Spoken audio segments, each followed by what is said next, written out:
I don't want to set the world on fire. Please welcome Tom Summery. In your heart. I'm here, and your white privileges are going to save you tonight, okay, guys? Desire, and that one is you. No other will do.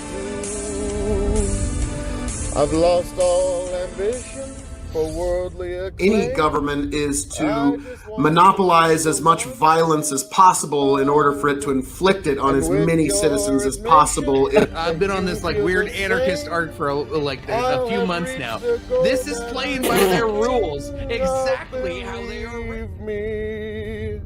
I don't want to set the world on fire. I just want to start a flame. You're watching the Dog and Chicken Show. Like, share, subscribe. That's right. It's time for the Dog and Chicken Show.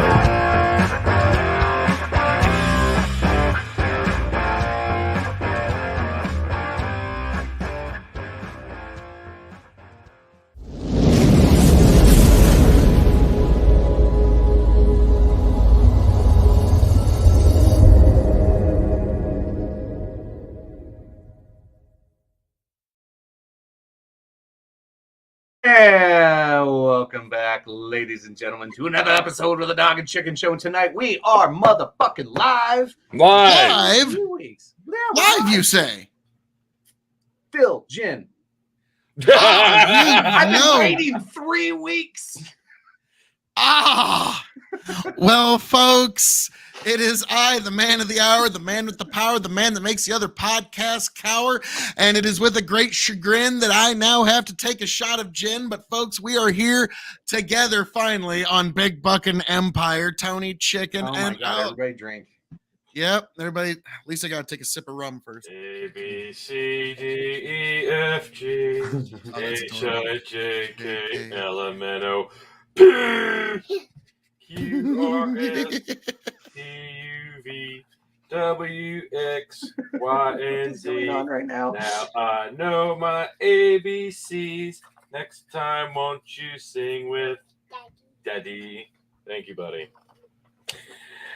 All right. It's your 15-time Revolutionary Wrestle Podcast champion, Tony fucking G. You can find me on TikTok at Tony the Rod. And we are back with episode 187 of the Dog Show. Really, it's a shit show. We just don't want to get a strike for the name. Yes, I did absolutely just sing the ABCs while brushing teeth. Welcome back. It's a live episode. That was as adorable as a newborn bunny. Like that was just marvelous. Dalton, we don't agree on much, but this one we agree on. Yes. Best intro ever. That was adorable. I got to give you that one. So, folks, and now we're live on Rumble. I got Rumble fixed. Hey, I think you're on the wrong mic, bro. Oh, you're definitely on the wrong mic. Well, but now you tell me, you fucking assholes. But no, actually, it's kind of funny. The Quartering actually asked on Twitter, "Hey, I know people complain about Rumble. Is there?" Yeah, we'll clip that. But is there anything that you might have a complaint with about Rumble? Because I know the guys and I can tell them. And my response was, you can find Amelia Earhart easier than you can find a way to seamlessly make it work on multi-streaming platforms. Okay? Yeah. Like you will find Amelia Earhart, you'll find the lost treasures of the Library of Alexandria, and you'll find out who started the Chicago Fire easier. So that was mine. So hopefully that actually improves. Now I'm going to get my gin shot ready, but while I do that, you gentlemen, what can the folks at home expect this evening? Well, we have quite a range of story, you know. Tony, pessimist. We have some fun ones. However, I guess the Supreme Court's been pretty busy this week. You know, I was about to say, since we've been together on a live, there's just not been much going on. Right. It's just been such a slow time. So, but you know, hey, that's what you come here to Big Buckin' Empire for. Now, Tony. Yeah, I'm getting it ready. Oh. Tony G, can I have a full screen here, sir? Because while I'm at it, just as well. Oh yes, Phil's present from his South Dakota trip. Like, oh, we gotta zoom in. Gentlemen, when I say you shouldn't have, I really mean you shouldn't have. You like truly should not have. Is that engine oil? Okay, folks, welcome one and all. And what we got here is Engine Fuel the Dream Organic Gin. Yes, this is this is what you would put like engine oil or like turpentine in, and they have gin in it, and that's actually appropriate. That tracks. I love they called it organic. I bet it's gluten free too. Yeah, I can't wait to hear about all the organic flavors. Oh, I'm gonna be able to so tell the difference. I'm gonna just like be like, oh, dude, the organicalness just makes it so much better. Oh, absolutely. Like nothing's better. Okay, Than all organic. right. Here's the. gin. Oh, beautiful cork pop. Beautiful. That was somehow even worse than most twist off lids. And it's not even tin on the like. It's a plastic. It's plastic. Nice. They spared no expense on this bottle. Well, much like Jurassic Park, we found out they did spare some expenses there. We went spared no expense. Oh yeah, like a '97 Ford Expedition. Let me tell you, spare no Quit stalling, Phil. Okay, Engine is an organic gin produced in Piedmont and Italian up to the last drop. Engine has a stout structure, but a kind stout. It sparkles on the rocks and shines in tonic. Sunshine. Engine, Fuel the Dream, and then a lot of things in Italian. So It literally said sparkle and sunshine on the back of the can. I love it already. Oh, I think he's going to be singing happy. Made in Italy. Jesus. Okay, we don't need the history of gin, Phil. Yeah. Drink it. No, I don't want to. Drink it. I don't want to. Yes, Nobody folks, I'll cares get where Chat it's from. GPT fired up after Phil has a few gin shots. He's gonna want to sing. Yeah. Chat GPT, make a song for thee. Okay, there. Now it's official. I have to take this gin. You already did. Yeah, I already gave you one. Yeah, Oh, this might wait. be a second. Oh, fuck you. You know Thanks, what? Tony G. Then I'm just doubling it up. Oh, good. First time ever trying this, and he's just taking a straight Hey, double stop shot. spilling that stuff. It wasn't cheap. Oh, it's so valuable. I'm not going to be able to come up with any more chicken. It's like I'm spilling fucking Pappy Van Winkle 27 over here. Oh, wait So- a minute. Wait a minute. Hold on. Hold on. We've got more comments coming in. Oh, Steven says Phil son of a Gin. bitch. You just want to make that a triple, Phil? No, but I don't know how much of a choice I have. Now, folks, keep in mind you can also make chicken drink oat whiskey that he hates, and Tony no, has that's- millet whiskey. That's We all right, love you know. this having just you on the screen because like it's just a big target on you. I love Yeah, it. you're. I Oh know. my God. So, needless to say, I'm going to take a few sips while I do the review real quick, and then Okay. yeah. All right, we'll give Down you he silence for a review here. Well, no, you don't need. No, this doesn't deserve This silence. one might get all the clicks. This will be the most popular video on KOE This might be Nation. the one You never that know puts what's you going to be over. the one, but like, so okay, folks, we have this Engine gin, organical, they say, 100% de Italia. So, as we all know, folks, I love me some gin. So let's take a nice, lovely nose. Smells like gin that's been in a turpentine can. So it's about like what I. So it expect. smells like gin. Yeah. Yeah, that's generally what gin smells like anyway. Yeah. True. Well, let's take a palette here.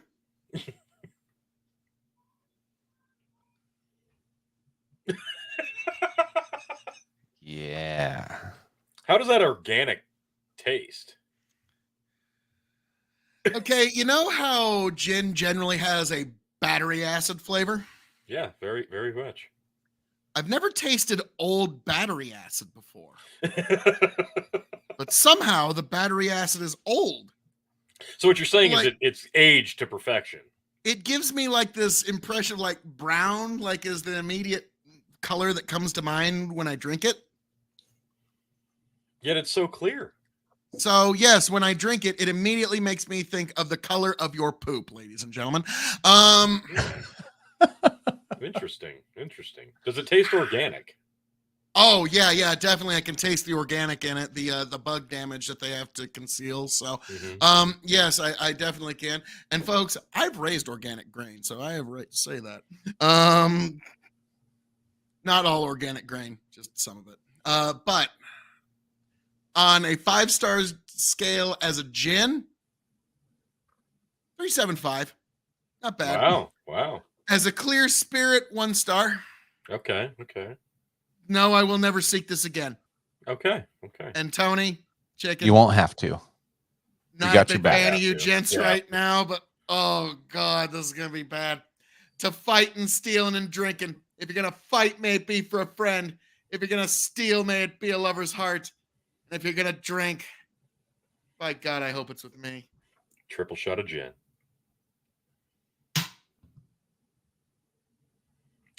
You gonna get it down? It looks like it's crawling down his throat. It looked like it was trying to crawl up his throat.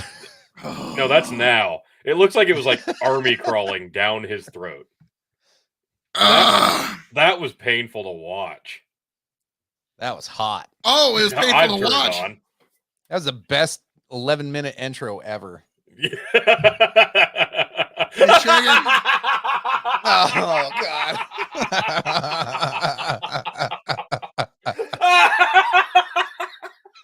Well, guys, good night. Oh, Phil, they missed Oh, fuck. Really? Yeah, they did miss me. This is what happens when we take a break from lives. you. I'm okay with that. Give me just a minute, Bandit. Yeah. Give me I'll- just I'll, a night to sleep on it, Bandit. I'll get right back to it. I'll pop up our first story. Well, I guess first, what are we drinking tonight, fellas? Phil's drinking Right gin. now. Early gin. Yeah, apparently.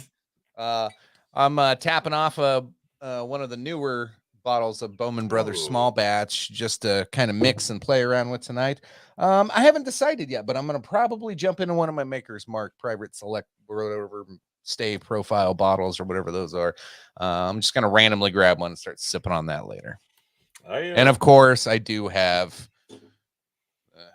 whatever. I've that. got my I Koval. think I got another bottle of something else I'm supposed to drink. Yep, once in a you while, get but chicken- yeah, it's around here Chicken somewhere. has oat whiskey, which he loves. He loves oat whiskey about as much as I love gin. And Tony's got a marvelous bottle of millet whiskey that he loves more than I love gin. So definitely keep.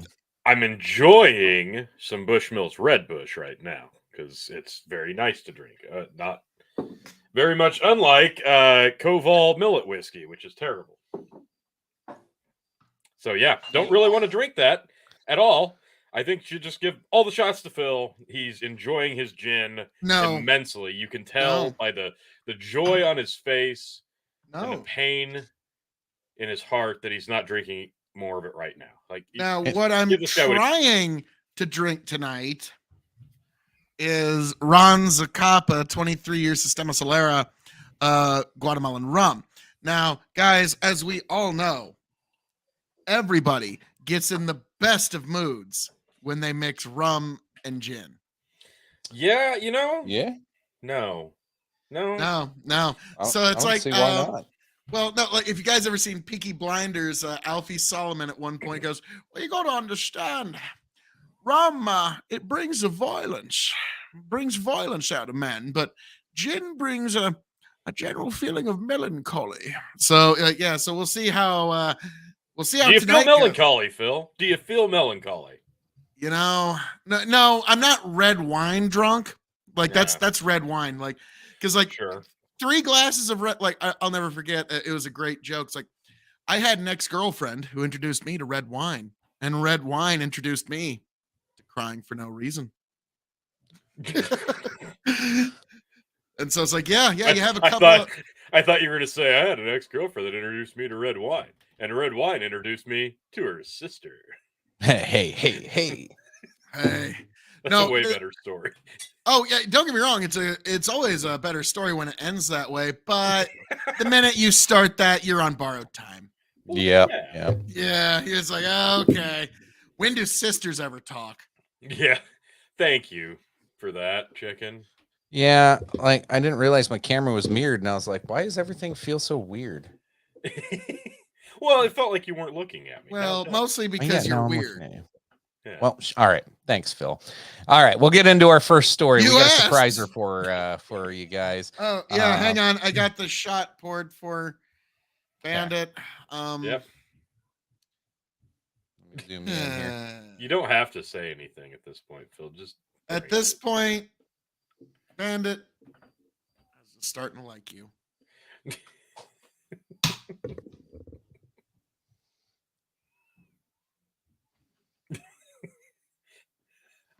I know what he's trying to do. What He's doing the fuck?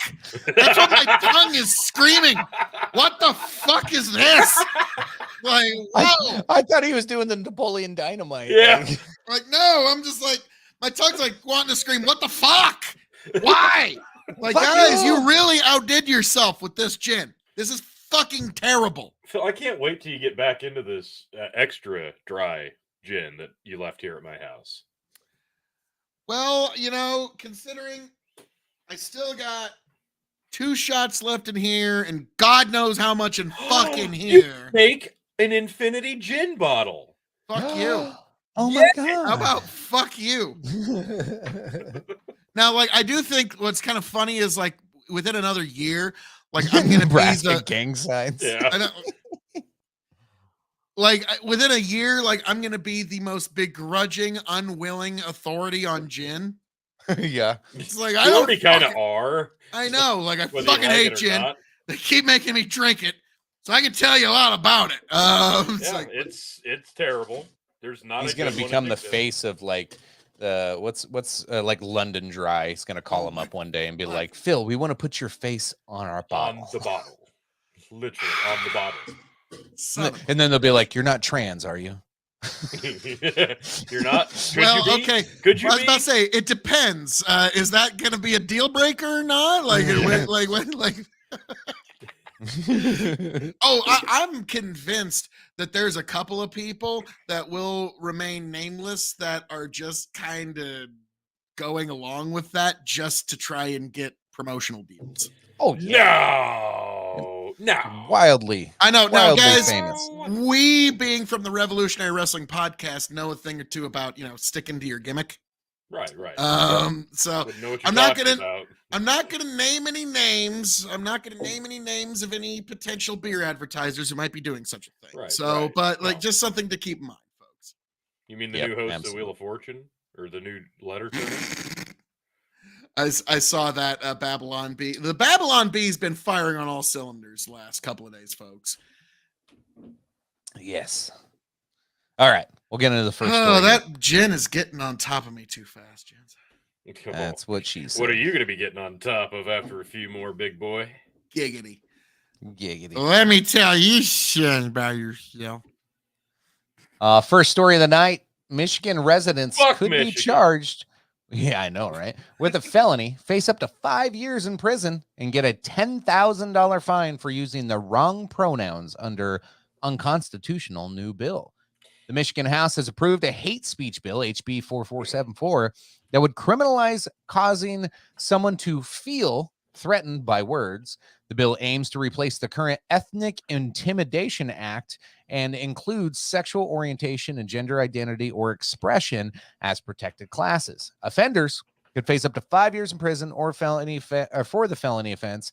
Some have argued that the legislation infringes on free speech rights. What you fucking think? So let me get this straight. They're trying to prevent people from assuming other people's genders No, misgendering. while also simultaneously forcing you to assume somebody's gender. Kinda.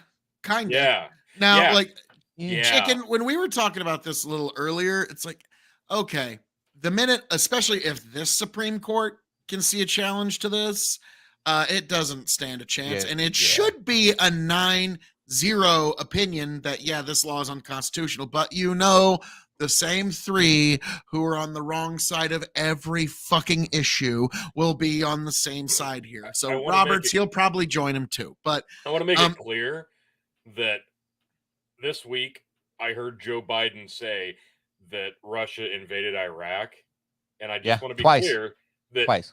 I heard him say that on TV, and hearing this news article that you're reading right now, Chicken, is the most retarded thing I've heard all week. Yeah. Hard R. okay. Now The bill also reads, you're going to love this. The bill I reads doubt as it. follows.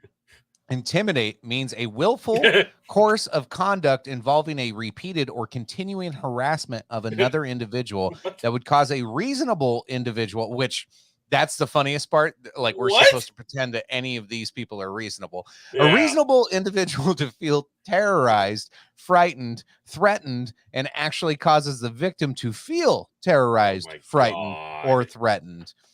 How subjective evening, can we Melanie. make a law? Like, I was about to say, this is you have to basically bend yourself to my feels law of 2023. Now, what this really is, Chicken, because the courts will strike this down the minute anybody even tries. We're I don't talking think about it'll fining and jailing people over words. Yeah, there's that. Noises There's that come out of your the whole mouth. First Amendment thing. shut here. up, you bigot. Yeah. But what this really is, guys, is Governor Whitmer doing her best to secure a vice presidential slot in either 2024 or 2028. So this is all campaign. Yeah. She's campaigning. She's like, you think Kamala Harris is a bad choice for VP? Check this out. Hold my beer, guys. Yeah. Kamala Well, no, Harris look is at the what most she did- popular by the way. VP Look ever. at what she Hold my beer. delivers to Joe Biden if they swap out Kamala Harris for Governor Whitmer. She can deliver them. Look at the electoral results that I've been able to get in an essential Rust Belt swing state. She was able to take a state that Donald Trump won in 2016, and it is now a hard blue state under Governor Whitmer. She has really locked down the electoral regime in that state. So, like, it's one of the untold stories. But yeah, she can basically, if she puts her political machine behind you, she Roll can back up. all but guarantee a political win in that particular state. Voters be damned, really. But Roll she back can up get. for a second. When you first shared this article, and I was just keep going, and I just happened to open the chat. I saw that. I thought it was Caitlyn Jenner at first. I just wanted to share that so everybody has that image now as well. Yeah. Thank you. Caitlyn Jenner killed a guy. Yeah, and this is the dumbest thing I've ever fucking heard. You can't fine, let alone jail somebody for using words. Because the only way in this bizarro fucking reality where this is even remotely something that you could feasibly do, we would basically have to all be nudists, and even then we can't pretend to assume people's genders. You can't assume by looking at someone. You can't assume by asking someone because that's offensive. How is this supposed to realistically work? Yeah, because like this can't. happened. It's This impossible. happened to me in a store in Lincoln the other day. 'Cause there was a kid who was a Zoomer Fair who was point, working Bandit. there. Fair point. But like, and so this kid was just dressed like a boy, head to toe. Like, I don't know how else to describe it. Had the Bigot. sideway cap, had the had the Husker shirt, like was talking like and so, well, all right, thank you, sir. And I said on my way out, the kid's like, oh, I'm not a sir. And I'm just like, okay. Have a good Well, one. Like as You are I guess- now. yeah. Just have a good one. Whatever. Good Lord Almighty. Have a great It's- day, whatever you want to be. Yeah. So long as you're an We have adult, to like, have at morph it. the way we speak, the way that we use speech to appease other people who otherwise are going to have their lives ruined because of words that we use. You know, out of we actually habit. used to have a genderless pronoun just a few decades ago that had worked for us for thousands of years in the English speaking language. But then some folks said that wasn't good enough. And some of you might remember it.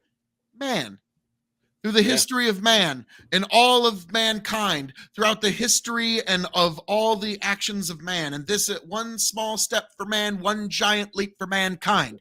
It was the genderless pronoun that worked for thousands of years, but because those who are determined to be offended, and those are the people that are going to exploit this law to its umpteenth degree, those who are determined to be offended, because of them now we had to change the language, and now it's becoming unnavigable. So eventually we're just going to have to go back to man being the genderless pronoun, if you will. I'll preferably stick with dude, because anything can be dude. A guy can be dude, a girl can be dude, the chair. I feel like a dude is just a dude. A cat, a dog can be dude. Like anything can be dude. Now, okay, I will say, dude is gender. Anybody in God's creation, Hulk Hogan is allowed to misgender people. Okay, because I'm pretty sure even his own mother and his own daughter have been referred to as brother at some point. Let me tell you something, brother, mother. Let me tell you something, brother, daughter. Like if Hulk Hogan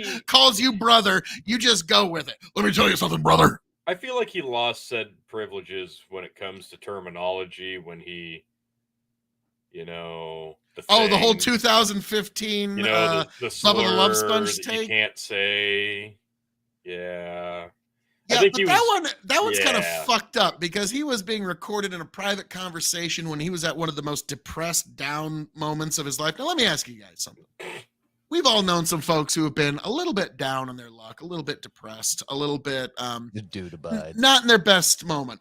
If you were to have recorded them in that moment, do you think it would have been very flattering for them? Do you think they would ask that you never show that publicly? Oh, yeah, no. I agree with you 100%. And so Hulk Hogan was in a very deep, depressed moment. He lashed out, said some things that he shouldn't have in a private conversation, and it literally ruined the man. Like, so to me, it's like, maybe let's not consider how people act in their lowest as a representation of them as a whole, as a person. Just a crazy thought. I know in today's cancel culture, we can't do that, but I know. I'm gonna shift this away from the Hulkster because how dare you? It's blasphemy. Fuck you. Never say anything. The Hulkster. What I'm hearing from Phil is he's defending Nazis. I don't know how. Yeah, that's all I heard. Yeah. Speaking of which, let's take it back to racism. Back to racism. This one I haven't shared with you guys yet. Yeah, what the fuck? This is fucking hilarious. I caught a cliff note of this, but I did. Yeah, I'm actually excited to hear about this whole thing. This is great. So Georgia man called cops over a confrontation with a homeless black guy in a Georgia park. So this guy was sleeping on the bench, and this guy and his took his kids to the park. Well, those kids like accidentally woke up the homeless dude, and the homeless dude got up, started yelling at him, pulled a fucking knife on him.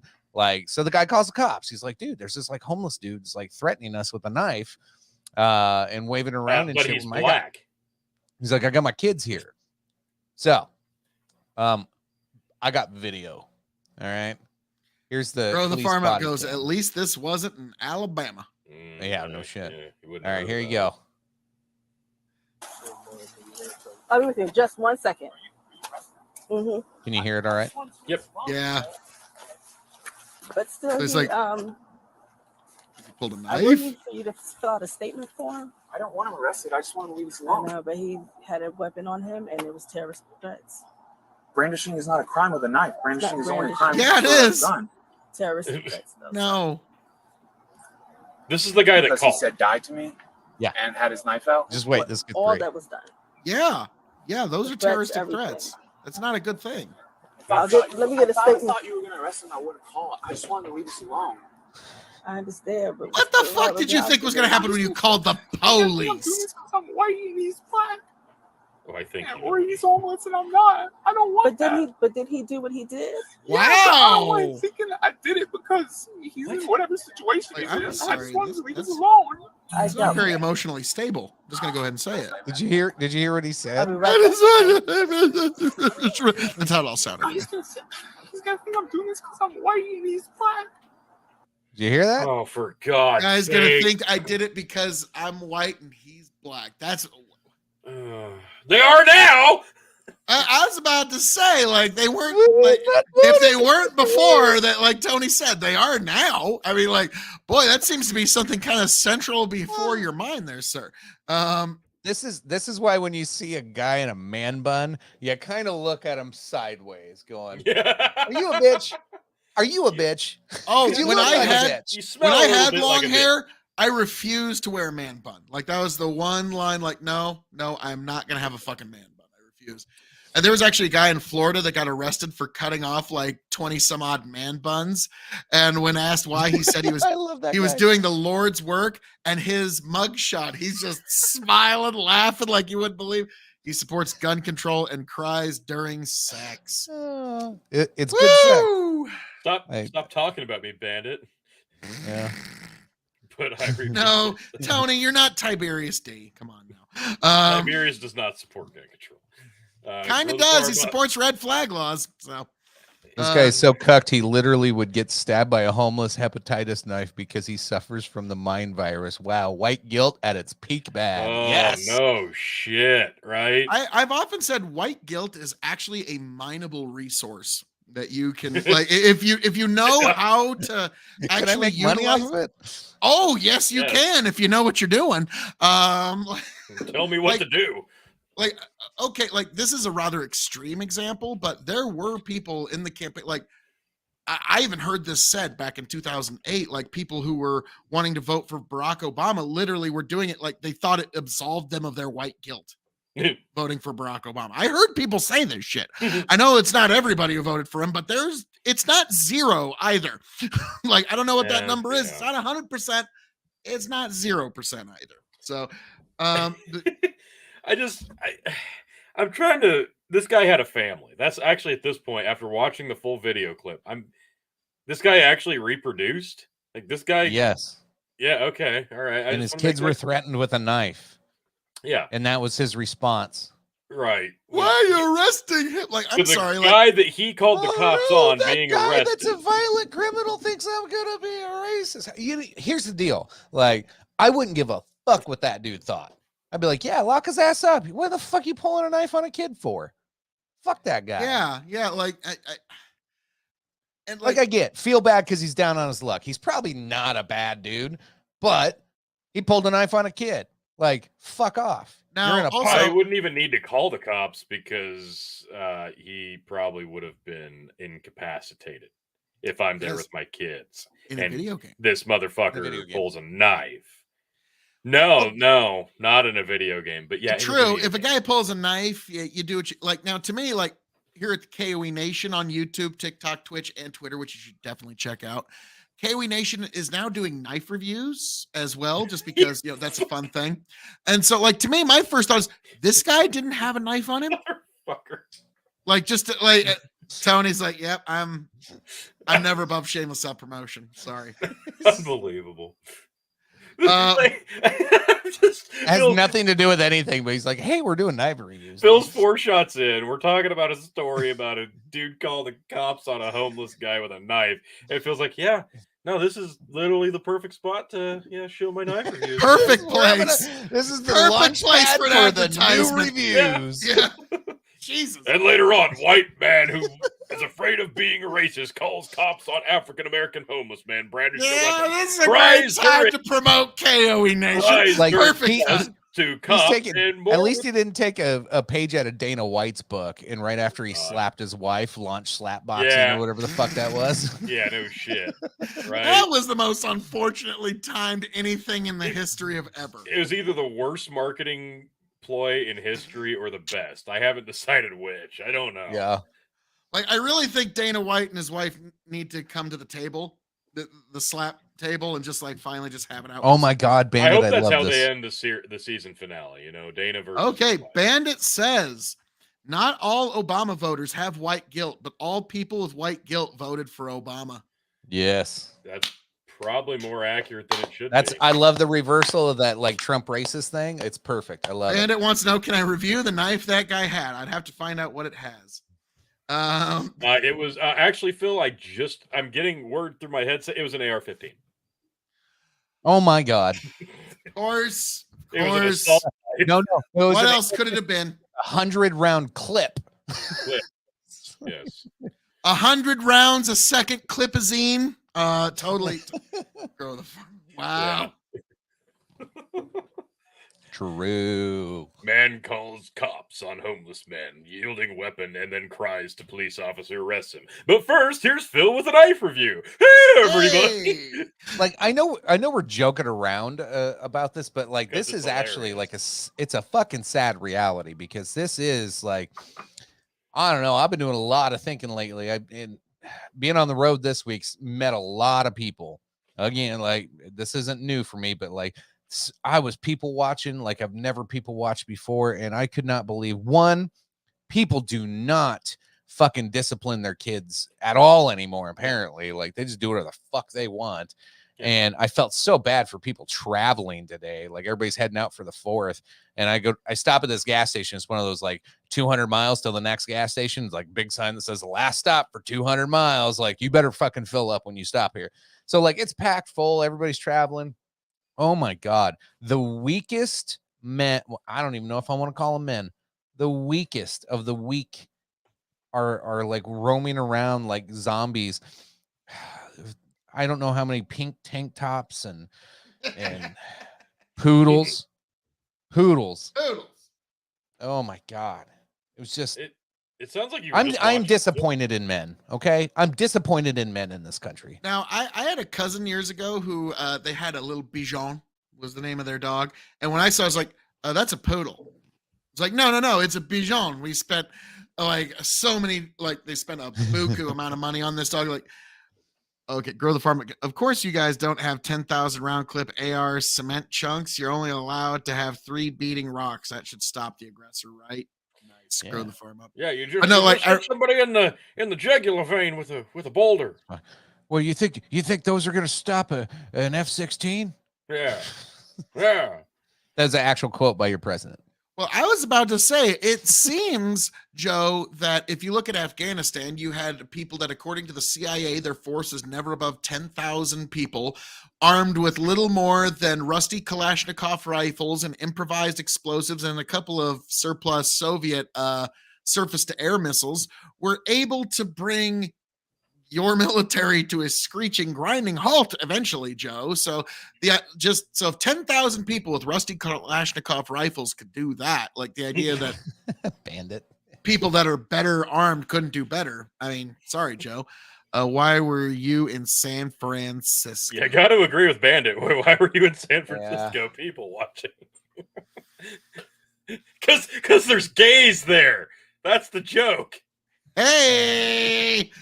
That's like a Norm Macdonald delivery because there's gays there. Yeah, because there's gays. That's what I was channeling. Yes, I know. I love how you brought up Afghanistan, because I actually did have this article ready to rock and roll. Is this also about the president? So here, no, you're just gonna love this. I'm gonna surprise you. It's like how a newscaster goes from good news to bad news. Now from the Midwest to the Mideast. Hey, wait, there's more. Now, granted. You've already heard this story on the Dog and Chicken Show live when it happened, but we needed to investigate it. And the results are confirmed. Biden administration failed to foresee Afghanistan mayhem, review finds. What? No fucking shit. What? I was about to say, Chicken, I was just going to trust the evidence of my very own fucking eyes to come to that final conclusion, but I'm glad these people... We had a State Department investigate and give a full report. Thank God. Yeah. Thank God. I'm sure that was cheap. I know I will sleep better tonight knowing that we spent money on that.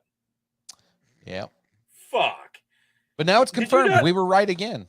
We got like an Alex Jones was right tally for the Dog and Chicken Show yet? I was about to say, if we were going to have accurate predictions that the 3 men on this screen have rendered in the last 2 years, like if we were to have a nickel for every correct prediction the 3 of us have had, like basically we'd be able to stack them all the way, not to the moon, but Mars. Elon would literally just climb our stack of nickels all the way to fucking Mars. Where that? See if you can find the clip. I think it was today. Biden like lashes out while being asked about I don't even know what he was asked about, but he goes off before like storming out of a press conference. He says something about Afghanistan. Yeah, see, I was right. Told you so. Like, he was like mocking. It was fucking hilarious. I think it was from today, but it was something about Afghanistan he was asked, and he went.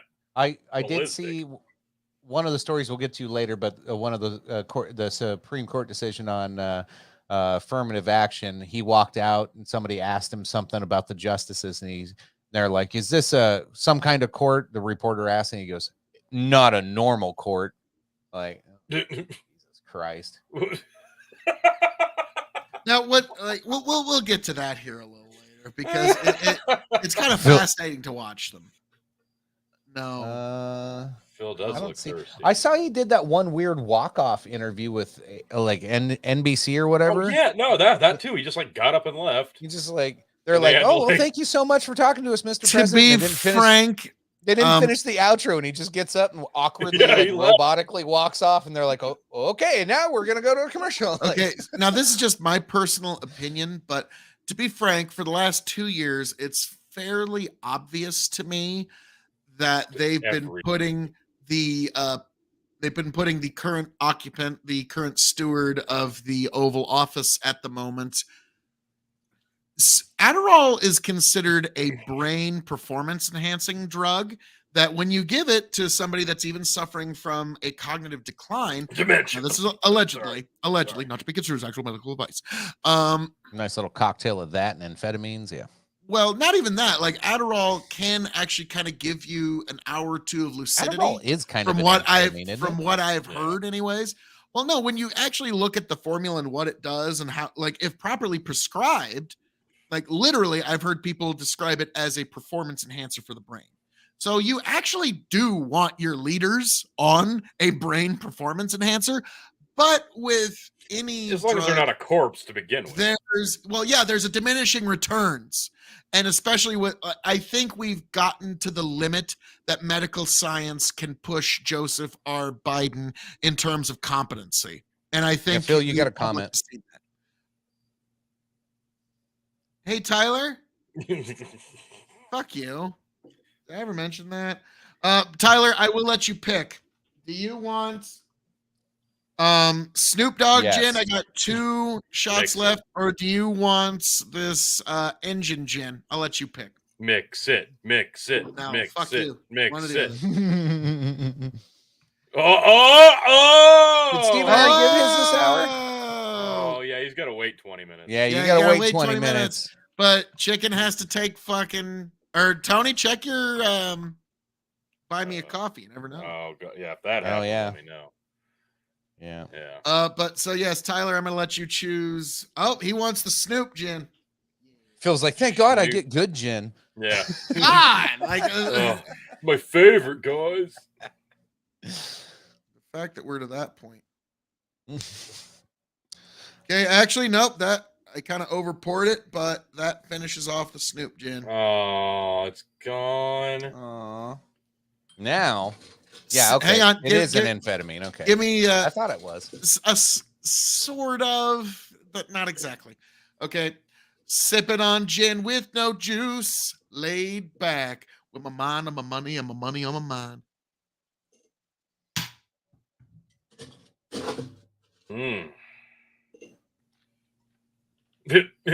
Tyler. God almighty. God almighty. That happened. So, folks, this bottle of Indago gin is now retired. It was present. Now you must eat. That's all I can say. It was indeed present in my house. All right. What was it? Ugh. That good? Fuck you.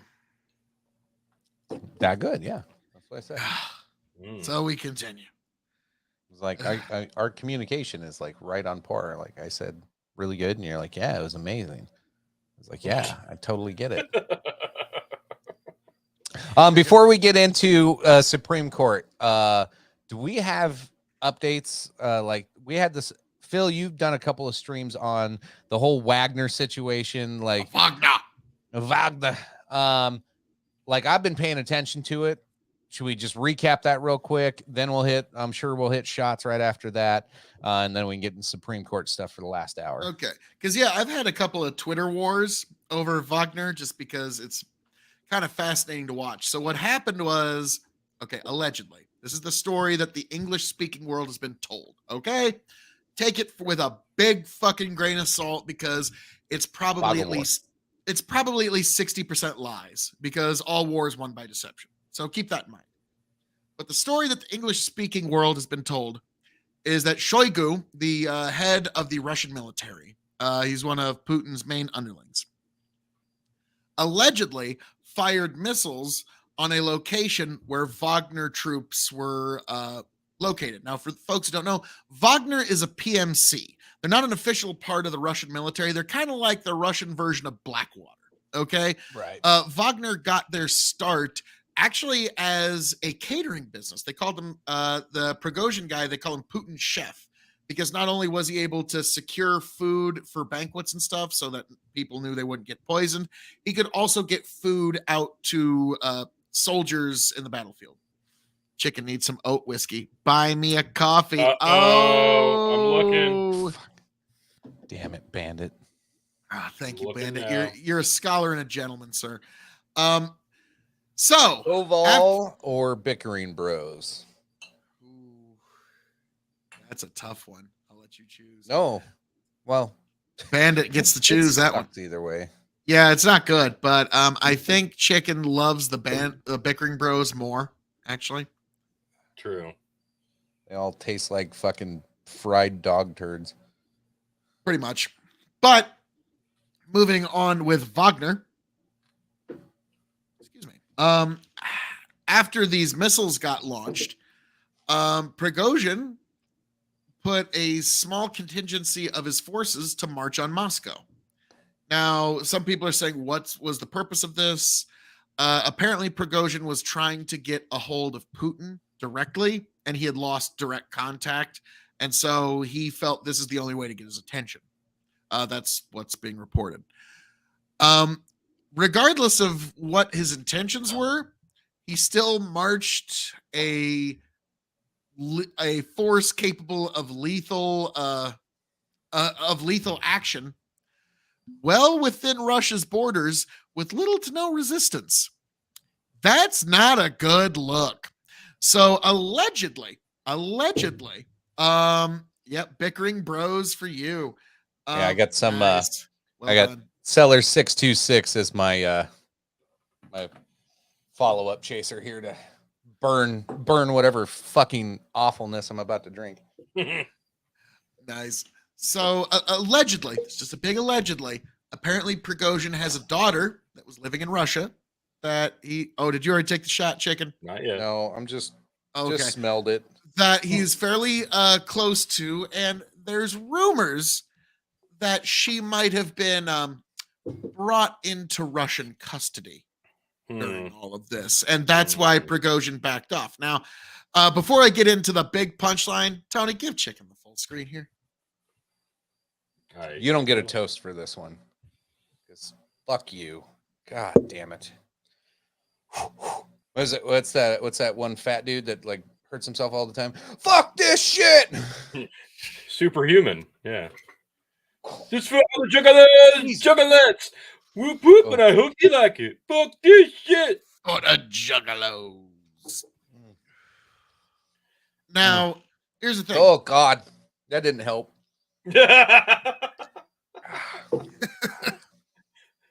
Okay, I'll try something different next time. That didn't work. Oh God, bad. Chicken is just loving it. I'm so glad I haven't. I tried to just like coat my mouth with a little bit of that Maker's Mark and then like chew it around so it like no, it just mixed with the Makers and it was bad. Oh my God. I understand your confusion, Project. This is an actual You live just show. jumped on, yes. Yeah. and yeah, it's epic. It's fucking epic.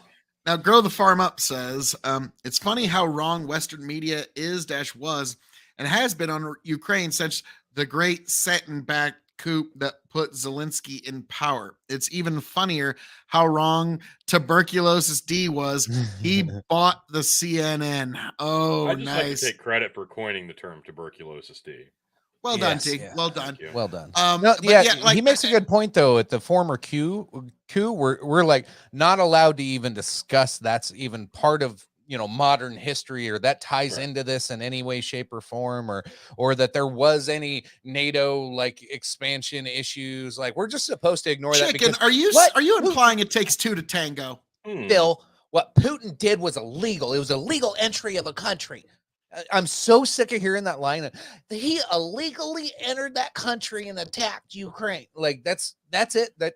So everything else has nothing to do with anything at all. That's it. Like, could you imagine in World War II if we couldn't have fought back as quickly as we did, and people were trying to stick up for us, and they were like, Japan illegally invaded their airspace and dropped bombs, so we need to go after Japan. Like, that's the biggest pussy like explanation for like, okay, so like, what did we do to piss off Japan? Like, we did an embargo which cut off their oil imports. Yeah, and we knew that this might happen when we did that, and then they bombed us. And allegedly, some people might have known that bombing. I was about to say, what you call a bug might have been the main feature to our intelligence apparatus. But like, it's one of those things. Like, you can talk about that, but you can't talk about anything that happened prior to Putin's invasion that led up to it. I love how you're a bigot. I love how Tucker Carlson on Twitter actually put it. It's like, yes, and whenever our Western leaders exalt the virtues of this dead-eyed dictator who's been running a war zone for a year and a half, and it's like, yeah, like eventually we're gonna look back on him with some pretty cringe feelings. Did you see Tucker's clip today? He was talking about General Milley, and then who's the transgender lady? I know who you're Whitmore, talking about. governor of Michigan. No. No. Oh God. Anyway, he put Rachel Levine. Levine. Yeah, Rachel Levine. He put the picture of General Milley next to Rachel Levine and goes, our military leaders like blah, blah, blah, blah, blah. But these two fascinating women that are running our military. I was like, fucking sweet. I loved it. It was funny as shit. Now, I'll never forget. It's the picture of the military commander guy. I don't know how high his rank is or whatever, but he's wearing like the dog S&M mask. Oh yeah. We've all seen the picture. I thought it was fake. Levine is an admiral, a Navy admiral. Okay. But you know who Stunning I'm talking brave, about. The guy with best admiral ever. First female admiral. Yeah. But the guy wearing the dog mask, I just remembered, like, there's a picture of Kim Jong-un calling Xi Jinping. It's like, bro, are you seeing this?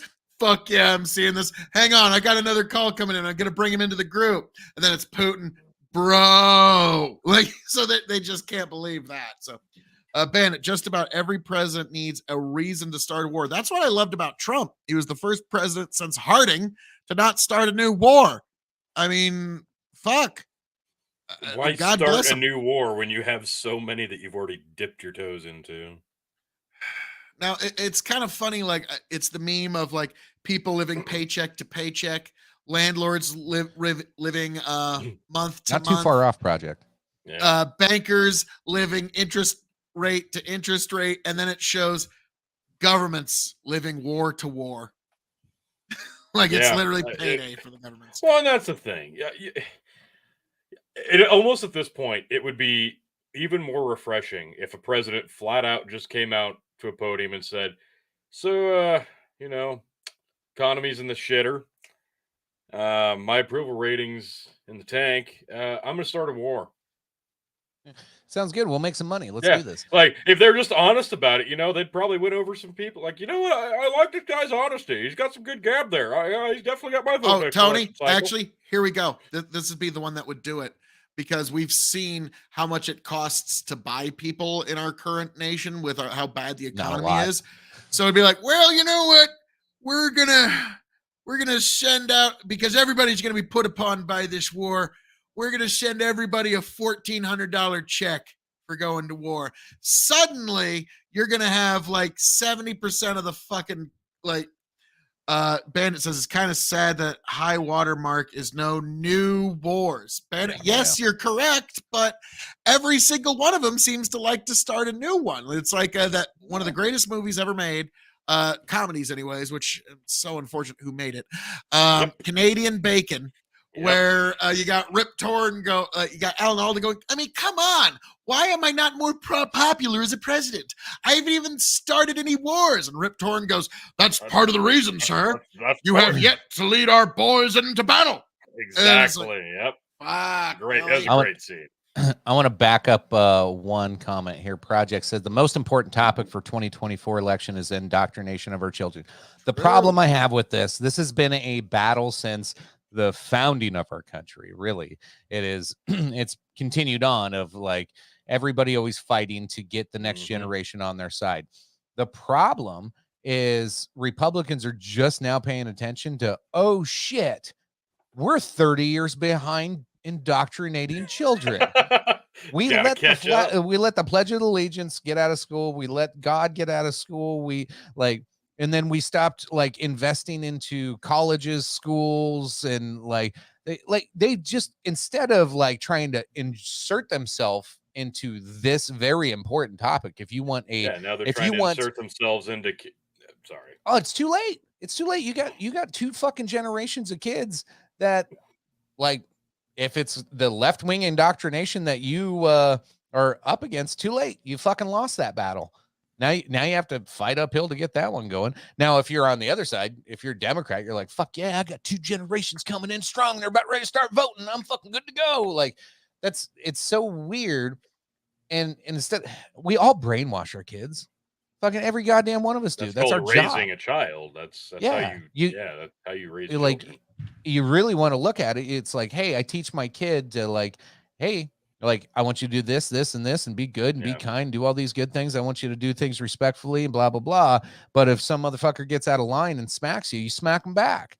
Now, not every dad's going to tell their kid to do that. Some dads are going to tell their kid to run away and go tell the teacher. I'm going to say, fuck you, smack him back. Deal with the consequences later. Protect, like, he ain't going to smack you again. And if you tell the teacher, but that's me indoctrinating my child. Don't cry when the teacher gives him a detention. And say, no, everybody's going to be mad at me because that student was black. Like, to me, oh God, wow, well done. The white guilt strikes again. But no, I was gonna say, like, when I was discussing like life and truth with my kiddo growing up, like, I never tried to curate the contents of her mind. It was like that was never my goal. I only worked on epistemology. How do you formulate ideas? I don't care if you come to different conclusions from me. I care that you actually come to conclusions. Okay. Like if there's no conclusion knocking around your head at all or question, that's the problem. Okay. Because I really didn't want her to be like Raskolnikov said in Dostoevsky's novel. There are two types of people, those who can utter a new word and lead the world in a different way. And then there are those who are simply here to people the world. And I didn't want that. Don't just like, there's so much potential. Grow the Farm Up. Project Sadface, you vastly underestimate the single mom voting logic. Yeah, unfortunately. Now, when it comes to brainwashing, and believe me, you know who the single moms are. They shout it from the fucking rooftops. They won't shut up about it. Respect me on Father's Day. I was just about to say, every Father's Day you hear about that. Yeah, be like, fucking Father's Day should be a day. But also, guys, single mom. This is something to keep in mind, that the idea that folks are saying that, first I'll say, Project Sadface, I'm hardcore against Trump, but when it comes to drag queens teachings our kids' sexuality, I will be first in line to vote for Trump. Project Sadface, God bless and pass the ammunition. Welcome to the winning side. But like, whenever people talk about how the world's going to hell in a handbasket, because we've been hearing about, like, we're there. This is something to keep in mind, because I sent my daughter this Sometimes handbaskets are really nice, though, and they hold a lot of stuff, and they can be really useful. Back in the 1700s, everybody talked about something called reading I'm a glass half full guy. And the kids they're always reading books. They're not even worried about the fields anymore. They don't want to get jobs. They just want to read these books. And they called it reading rage. And that was basically the texting and TikToking and Instagram of its day. But also, here's a great one. This is an Assyrian tablet from 2800 BC. So this is well over almost 5,000 years ago. An Assyrian tablet said thus: "The earth is degenerating today. Bribery and corruption abound. Children no longer obey their parents. Every man wants to write a book, and it is evident that the end of the world is fast approaching." So, nothing's changed in 3,000 years. The more things change, the more they stay the same, folks. So maybe baskets of hell. Don't know. You could sum up 2023 so far any better. A basket of hell. So I didn't know this was the thing. I'm finding out today via memes. Thank you, Ben. You have some of the best. Apparently, finding out now that the LGBTQ plus or portions of it community UIIA have I been before using, E except after C, chicken. After C are using "we're coming after your kids" as like a war cry. Apparently that's a thing. Yeah, I heard this too, and I'm like, why are the leftists like proud of this? And like, to me, like, I'll never forget. Yeah. I watched on a couple of forums some folks who literally got banned for saying that the part of the LGBTQ community is they want to come for your kids. That is bigotry, and we will not hear that, and you are banned. It's on tape. And now they recorded that is their war.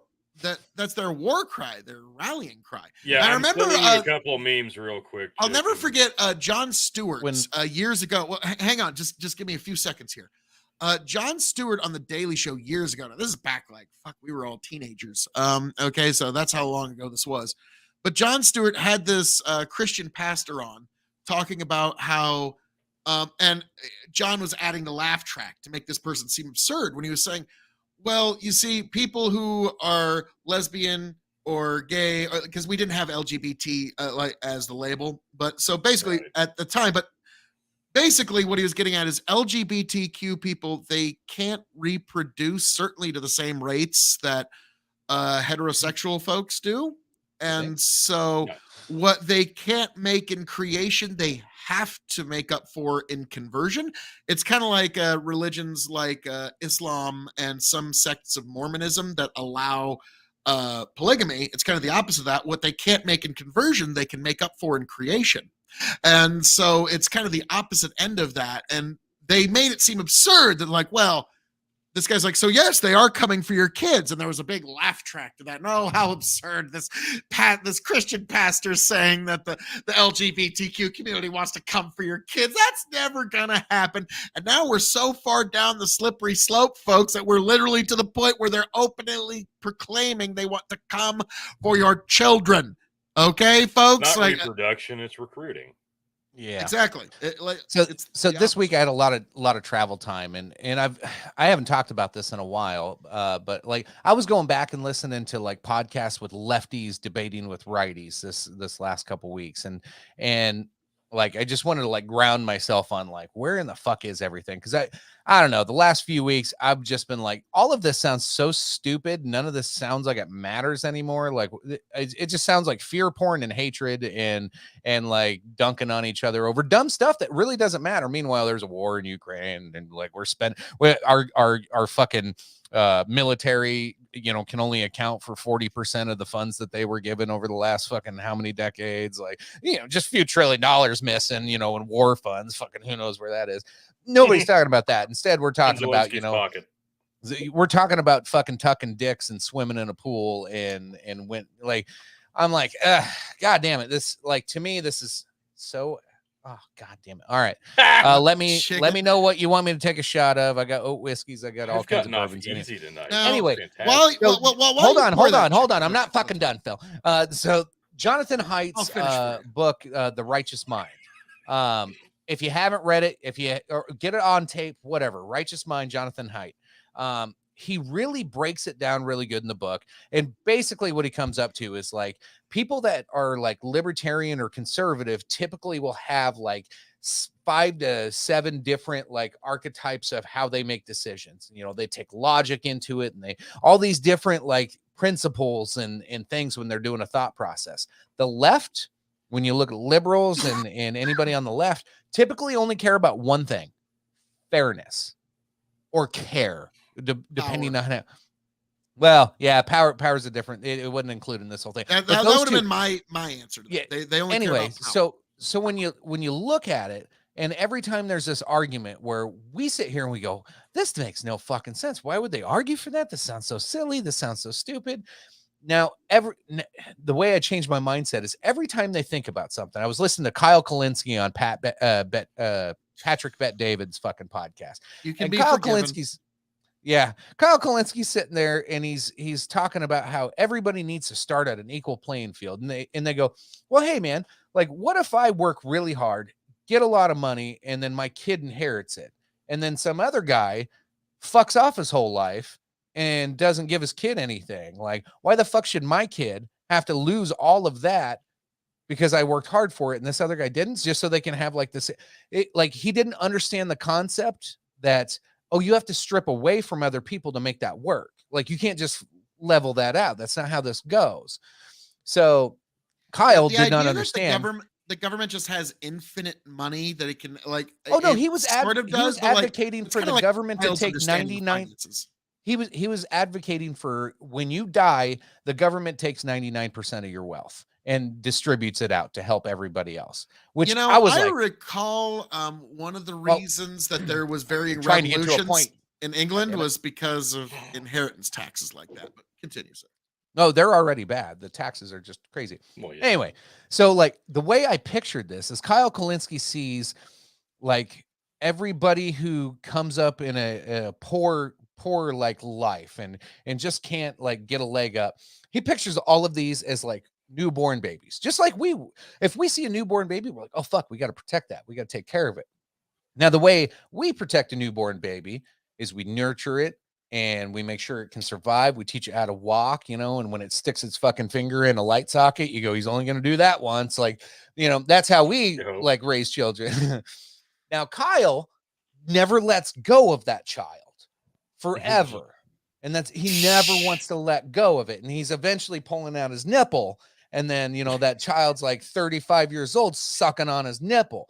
That's what the left wants. And you went like, to Biddy? Now you went to Biddy. Now I'm going a little overboard with it, but like literally, that's how they see whatever they're protecting. They see it as this little baby that has to suck off the government's tit.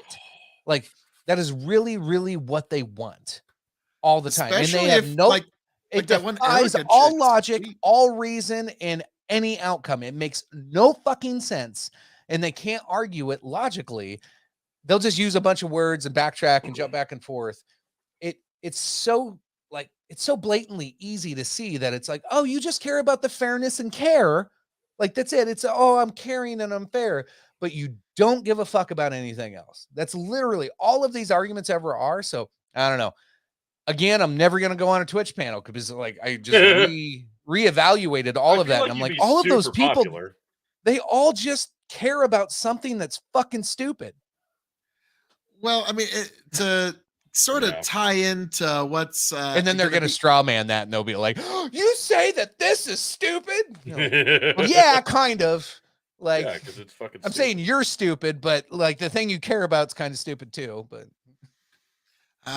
getting offended on other people's behalf, you can always count on the left. Chicken, you got some well, hang out, like we're waiting on confirmation. Like there's a couple like just hanging in limbo here. Like Tyler said it's about to be 5, and that's in reference to Phil taking gin show. Oh yeah, we're at the next hour. So Justin was like, "Oh, I want you to do LTD," and Bandit's like, "No, Justin, Oat is the new LTD." And Justin's like, "What is Oat? LOL." I'm like, "Oat whiskey," and Bandit's like, "Justin, just choose Oat."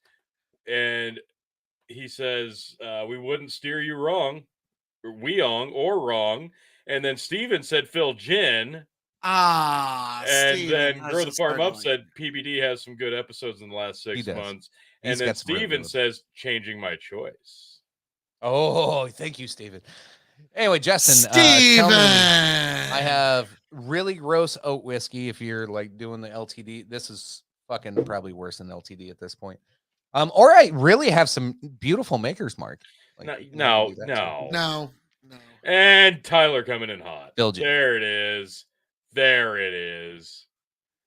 God. I'm not. I love that you bitches have to do all these shots. This is fantastic. I'm about to say Tony could sure do some millet whiskey. Nobody's asked for it. It's great. Like, I'm enjoying myself tonight, guys. This is fantastic. Oh, fuck it. I don't even care anymore. I have not gotten to watch that yet. Chicken, you watched it, did you not? What is a woman? Yeah, I watched What Is a Woman. It's actually fairly good. I've seen a couple It's of funny, like it really is. 6-minute YouTube clips. That's about it. Yeah. Now I think it would have been even better if Put it Matt through. Walsh would have gone into Yeah. it would have gone into every single interview with like head wraps around his bandage. He goes, "Hello, my name is Matt Walsh. Yeah. I've just been through a traumatic brain injury, and I have a hard time identifying basic things. So will you please tell me, what is a toaster?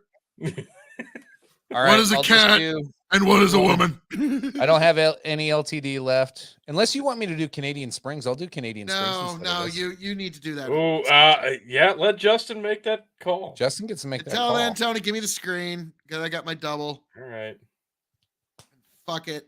The fighting, stealing, and drinking. If you're gonna fight, may it be for a friend. If you're gonna steal, may it be a lover's heart. And if you're gonna drink, by God, I hope it's with me. Fuck this shit.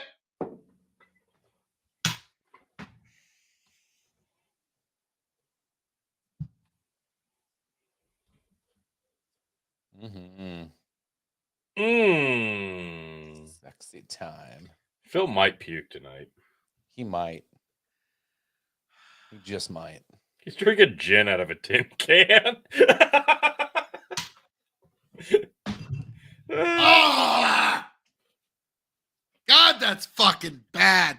Now, Tony, when you're saying it was crawling down my throat, remember Metal Gear Solid 4? When Snake is just doing the barely little crawl? Yep. That's exactly what I was thinking. That was the image in my mind as it was going down my throat. I'm like, God, why?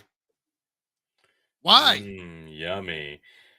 Justin says to Chicken, do it. I assume Do it. That's oat whiskey, Chicken. I assume.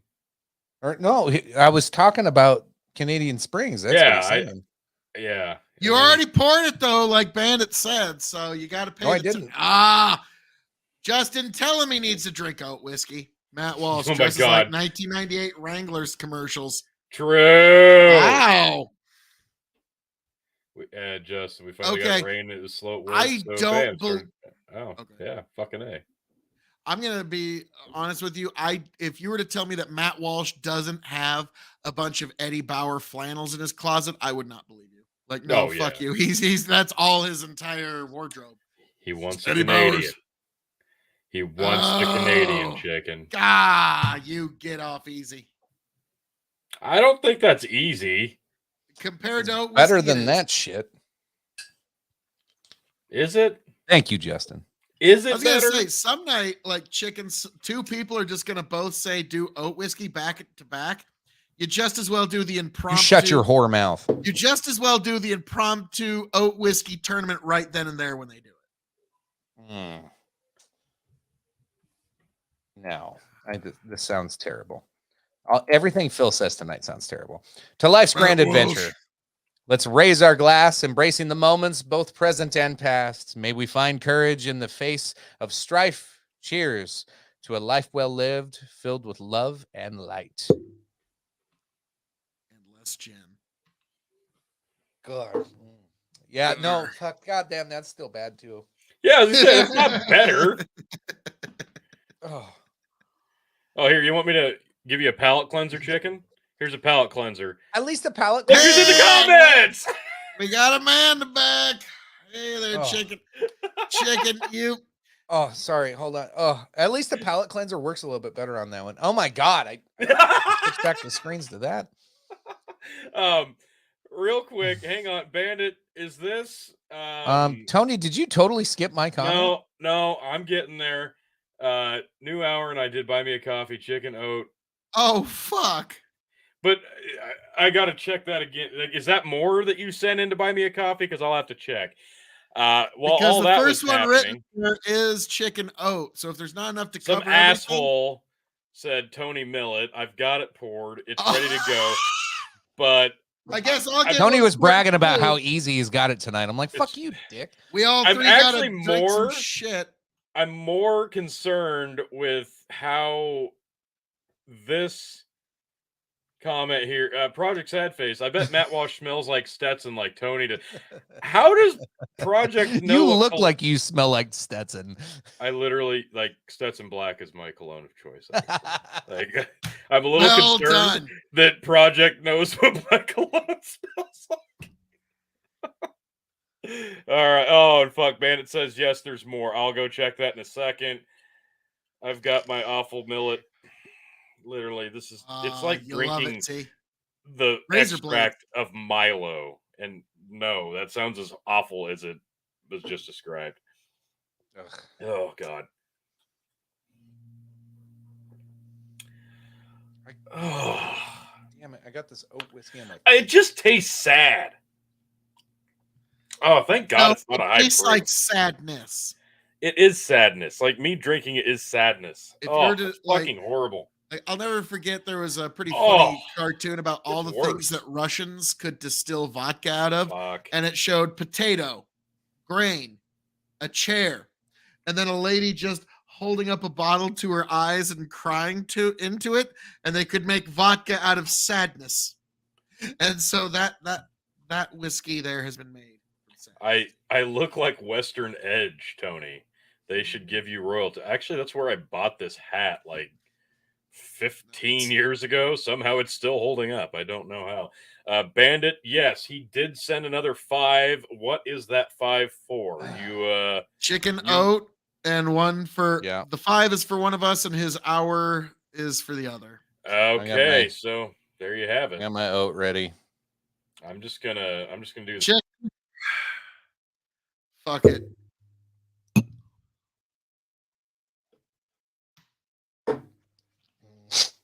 God. How about came out my nose? Oh God, that's so bad. Ugh. Oh fuck. This is I'd even fantastic. I don't know how to coming get out the my oat ears. down. To be fair, I've gotten pretty fucking good at choking down some god awful gin. Yeah, it's awesome. It's impressive, Phil. There we go. Found the secret. Oh man, millet. Throw some whiskey ice sucks in. Ass. Throw some ice in, chew it up, swallow. Oh yeah, that did the trick. Like I ain't kidding. Like when I say this is dog shit whiskey, this tastes like Milo smells, and it has like God. the palate of cardboard. This is literally some of the worst whiskey ever created, and they should feel bad. They should stop all production, cease all operations. Koval, just start a fire. I won't tell. Collect the insurance money. Cut your losses. What you're doing isn't working. What product you're making isn't for anybody, because I can't imagine anybody enjoys it, and you should feel bad. So, Justin, good thank night, you. sir. Hey, thanks for stopping in. And yeah, we'll get us. We wanted to do Thursday this week. It just didn't work out, so we did tonight instead. But yeah, we'll see you soon, buddy. Appreciate We'll you. do some producing to bug me because, guys, when am I ever particular about my artistic vision for anything? Phil, fuck you and your artistic visions. They keep me up. Hey, at did you night, know and that's- Phil's launching a new Phil show doing on knife KOE reviews. Nation about knife reviews? Yes, actually. on the to heels of watch the it. homeless sniper story? Yeah. The first Tony- review is going to be of the K-Bar knife. It's gonna be a great one, folks. Grow the Farm Oh Up my goes, God. Tony G. The true Nebraska man style is one size fits all. It's all Old Spice, worn jeans, tobacco, and Sweatson. He's not wrong. I'm gonna be That honest. is a classic look. I'm a Carhartt guy because it doesn't matter how fat or skinny you are. You all kind of look like you have the same body type. Yeah, kind of. Like CM Here's Punk those and memes me you look sent the same me, in a Carhartt. Tony, real quick. What do we got? Um, Yeah. So getting back to Here, I'll this. zoom in a little bit. The "Coming for Your Children" chant has been used for years at Pride events, according to longtime march attendees and gay rights I feel like this activists, is a new thing. who said it's one of the many provocative expressions used to regain control of slurs against LGBT. Okay, it used to just be LGB. right? Used to. Am I wrong? Like, No, you're am not I, Am wrong. I like? They've been adding a lot of letters lately. It's like Dave Chappelle had that bit about the L's and the G's. They're in the front seat driving the car, and then there's the B's, the Q's. They're like, hey, I'll just fuck whatever. And the T's, everybody's getting frustrated with them because it seems like they're making the ride take longer. Yeah, because they can't make up their mind. They don't know what's going on. See, this is like that. They're trying to take the slur back, like what? I'm like, what slur? In Clerks. I'm taking Yeah, it back. like I'm bringing it back. I almost said it. Yeah, I know you did. I was like, oh, what? Yep. I don't know. We might get kicked off of YouTube for that one. I better not. 50-50. I don't know if that's still on the. Yeah, I'm bringing it back. That's racist. Yeah. What? No, it's not. So apparently that's how they're treating this. I didn't know this was a thing. Whatever.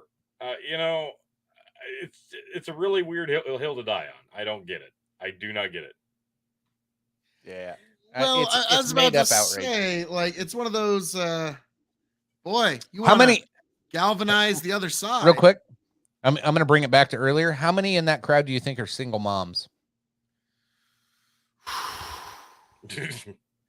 To quote Christopher Hitchens, yes, that is a figure I dare not speculate. I feel like Amanda's challenging you, Chicken. Amanda goes, "Oh no, you don't. Gonna get Amanda banned again on." Tony sent this one. That's just this isn't even a meme. This is this is fucking from NBC News, like their Amanda, Twitter. Okay. I'll set her up here. I'm gonna set her up. Amanda, tell me.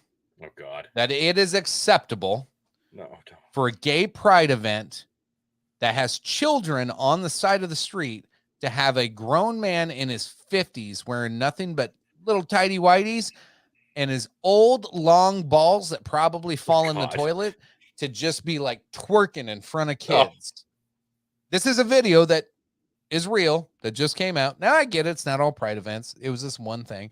But then there was also another one where they were literally chanting, "We're coming for your children." So tell me, Amanda, how do you defend this? Or is this going to be your little baby that I was talking about earlier that you just care about so much and you're just going to hold on to it forever and make sure you just hold on to it and struggle it and just squeeze it until it fucking dies like everything else the left does? Sorry. Well, I mean, like it is one of those very hard to defend positions, and I'm curious to see what the left's reaction is going to be to this over the. They're saying it didn't happen. Well, no, they're doing the like you kind of mentioned. It was the narcissist poem of if no, it didn't happen, and if it did, it's not that big of a deal. And if it is that big of a deal, like let's try to minimize and deflect from it anyways. And so it's just the idea that if it did happen, it's not a big deal. I got two problems with Amanda's comment here. One, I bet some parents didn't know that was going to happen. Okay.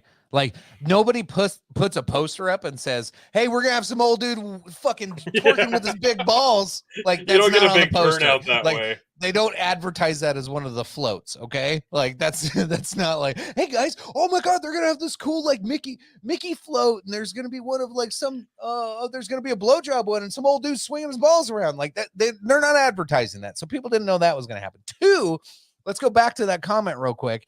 The fact that you want to flip the blame on that comment. Let's see, where is it here? You don't want children to see it, don't have them there. This is child abuse, because if you do know that that's happening and you take them there and sexually exploit them as a minor to adults doing adult actions. There was another one where a dude was like thrusting and like simulating fucking sex with another dude. Do you think that's appropriate for any child? And if you do, and you're a parent and you bring your child there, I gotta say, you're either a groomer, a pedo, or maybe you're just on drugs. I don't know. I'll give you the benefit of the doubt. Well, Chicken throwing it down. Like, because here's the thing. the word groomer. It's child abuse. Got banned so fast. Like it was shocking. Like there's forums that I've seen where just saying the word under any circumstance or context will just get you banned because the left can't take having an insult that's put on them that they can't really get off. Now I don't know if like I don't think Amanda qualifies here, but grow the farm up. Maybe that homeless guy from There's earlier nothing you can wash was, off of Amanda. trying to save that guy's kids from his grooming plot. Could have been. You never know. Should I lock them in the fucking basement for the month of June? Yeah, So, don't folks, let them out of the house. Apparently, this is the one show where you can still say the word groomer in some context and not just be banned immediately. Project, I'm mad as hell about this issue. If you want to be canceled, have me on the show.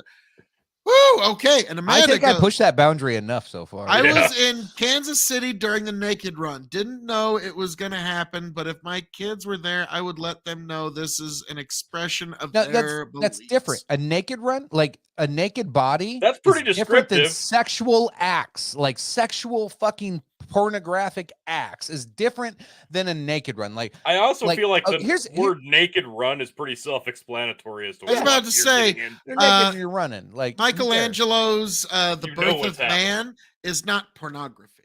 Okay, we're not afraid of showing kids anatomy. Like here's the thing. Like when you have the birds and the bees talk with your child, now it depends on the child and the age and you know how mature they are when you do it. But like I wasn't afraid to like say like flat out explain what some of this shit is. You have to because they're gonna fucking find out from their friends at school. I'd rather tell them like, hey man, like your buddies are gonna be talking about this.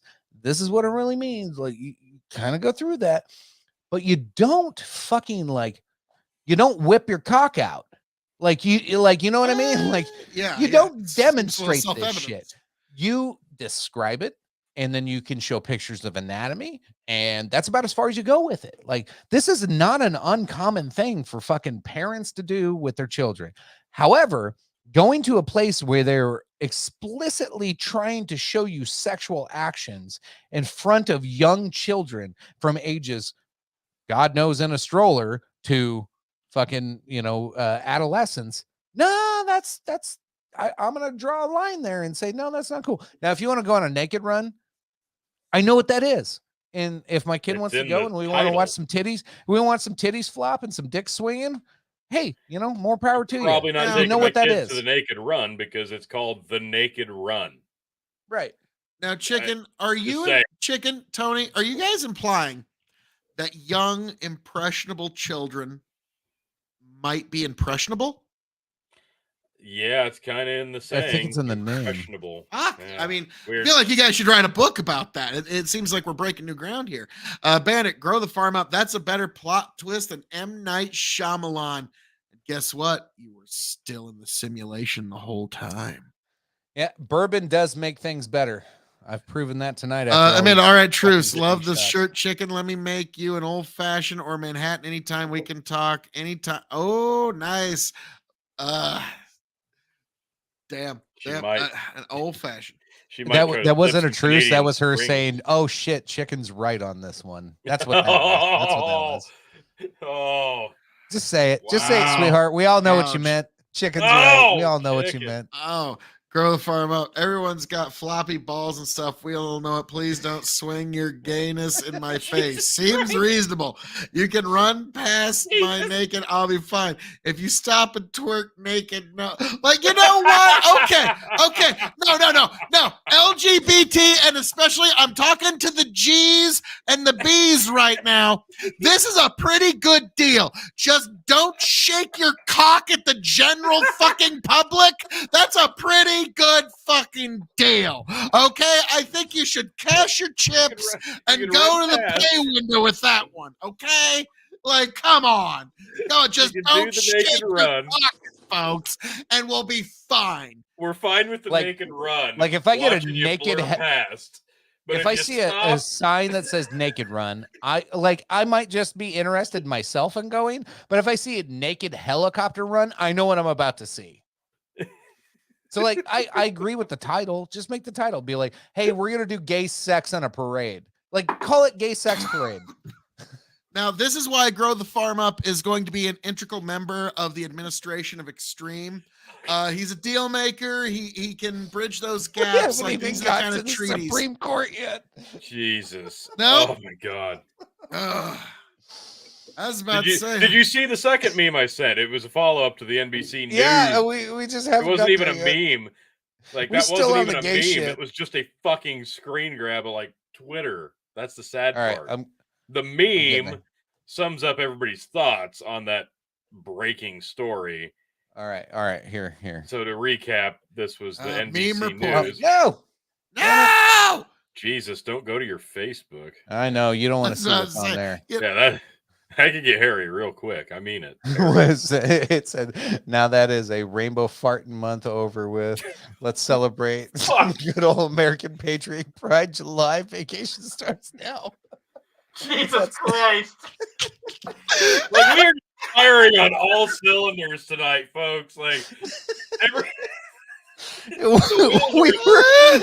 We were rolling down the hill. You can't stop it. Prior to the show, we're like, we're not prepared at all for this. Why don't you just it say seems it? like we are? Why don't you just say it, chicken? We're farting Skittles over here. I mean, Jesus Christ. The fuck, man. Thanks, Toby Payne.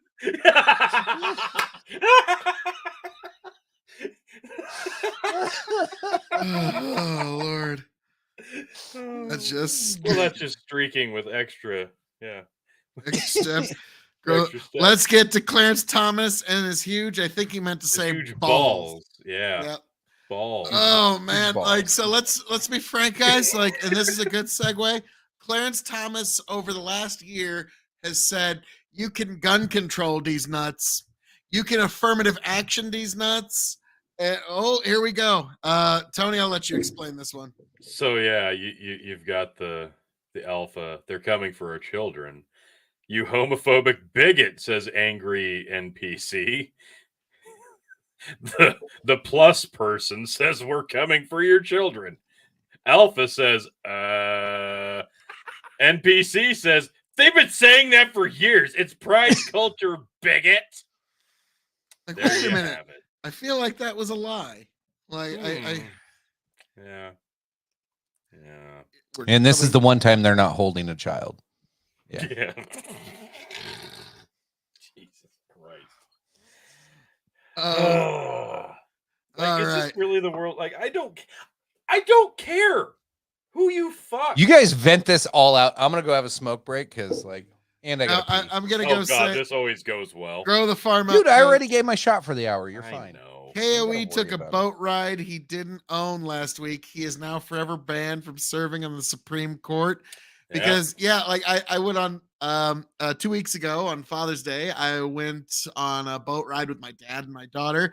Now, apparently, according to some of the lefties and their like hysterical reporting on Clarence Thomas, this is like something he should almost resign over because, oh my goodness, he took a boat ride on a boat he didn't own. Tony, did you know that? I mean, that's a pretty big deal. I have ridden on boats that I didn't own because I even joined a friend on a vacation. I've done, yeah. And he didn't foot the bill for everything, T. Yeah, it's the damnedest thing. Project says, I'm feeling like the word bigot's becoming a badge of honor. Yeah, that word gets thrown around a lot with basically no meaning anymore. Well, it's kind of like the word fascist, the word racist, bigot. Like they're used so much. It's like, Tony. It's lost its meaning. Yeah. It's one of the best life lessons in the movie Incredibles. You've seen the movie, right? Oh, yeah. Great movie. Where the mom keeps trying to tell the kid who's really fast at running, well, everyone's special. The kid just goes, that's just another way of saying nobody is. So, like, if everybody's a racist, then nobody's a racist. If everybody's a bigot, then nobody's a bigot. If everybody to the right of Noam Chomsky is a fascist, then it's not really fascism anymore. Speaking of the Incredibles, did you know that the big dump truck from the movie Cars, you've seen Cars, right? Yeah. Yeah. Do you know the giant like dump truck from that movie? You remember that? Did you know that makes a cameo in in Incredibles as Elastigirl's fat, juicy ass? Okay. Wow. All righty, T. All right. Well done. I just like watching your face try to piece that one together. Wait a minute. Okay. Like I was trying to like, is this like one of those Disney Pixar, like it's all connected universe things? Like when you find out Little Mermaid, Tangled, and Frozen are all in the same universe, and like the Frozen's parents died on the way to going to the Tangled wedding, and the ship that Ariel is fucking around in and playing with at the bottom of the ocean is the one that Elsa's parents died in. I'm like, bro, Disney, come on here. That's a little much. Yeah, like, they just spin their web and connect those dots. It's a little, it's a little morbid. It's great for continuity. Doesn't make it a lot less fucked up. I see that look every time I see Phil. It's like, all right, let me piece this together. And like in my mind, it's like the old 90s dial-up internet.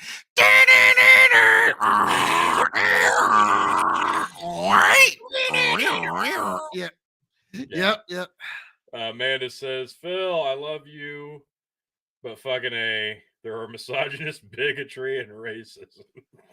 Yes, there are those out there. There are those things out there. There are those things out there. And those are also things that lose their meaning if you accuse everybody of being them with no actual merit. Oh, yeah, like those things do exist. They do. But if you Chicken, like right on top of it, those are words. Like, I get what you mean. Like, those things do exist, but if you, it's kind of like the boy who cried wolf. If you abuse it too much, nobody listens. Like it's like the leftist who cried fascist. Words I'm sorry, like losing their definitions once they're overused and used in the wrong context. Like one time, it was the only time I was ever on a panel with Vosh, and because of, I think pretty much this question and his answer is the reason he never came onto panels ever again. He actually stopped doing panels after I was on this panel with him, where he's talking about fascist this, fascist that, fascist with a wiffle ball bat. It's just everything you could imagine. And at one point, I just stopped and said, "Excuse me, sir," because he's talking about Republicans. What percentage of Republican voters would you personally label as fascist? Not like what do you think fits, like, but no, like you personally. How many would you label as fascist? And he said, "Well, how many voted for Trump?" And at that point, I didn't have to say anything because, like Napoleon said, when your opponent is making a mistake, don't interrupt them. Like let him just keep going. Yeah, kind of like the first story we popped up tonight about Michigan trying to do the fucking the speech law. That's the most fascist fucking thing out there. Meanwhile, they're screaming. That is literal fascism. That's literal fascism. That they're well in what did we anybody who would actually argue that it's not fascism is again the hard R. I said at the top of the hour. I don't need to say it again, but Jesus, yeah, they're retarded. I'll say it for you. There you go. Thank you. But that is actual fascism. What did we see through all of COVID was Mussolini's fascism, where the state and corporations work together to coerce people to do shit for their own fucking profit and gain. Like we have been living in a fascist country. And whether you look at it at a Nazi angle or you look at it at a fucking Italian fucking Mussolini angle, we've been living in fascism for fucking like 4 years. And it's not the people that they're telling you it is. It's the ones telling you that the other people are fascists are the ones that are being fucking fascist the whole goddamn time. It's so I feel like the Beatles would put it like, we all live in a fascist regime, a fascist regime, a fascist regime. We all live in a fascist coke submarine. It imploded in the bottom of the ocean. Yeah, we weren't even live to talk about that story. But I digress. Wait, hold on. Here's another example of projection.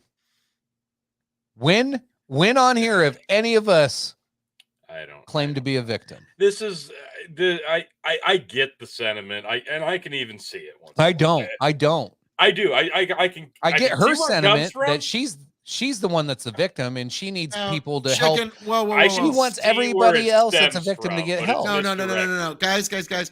I have been a victim of being too damn fucking sexy and handsome. Okay, like that. I have been a victim of my entire life.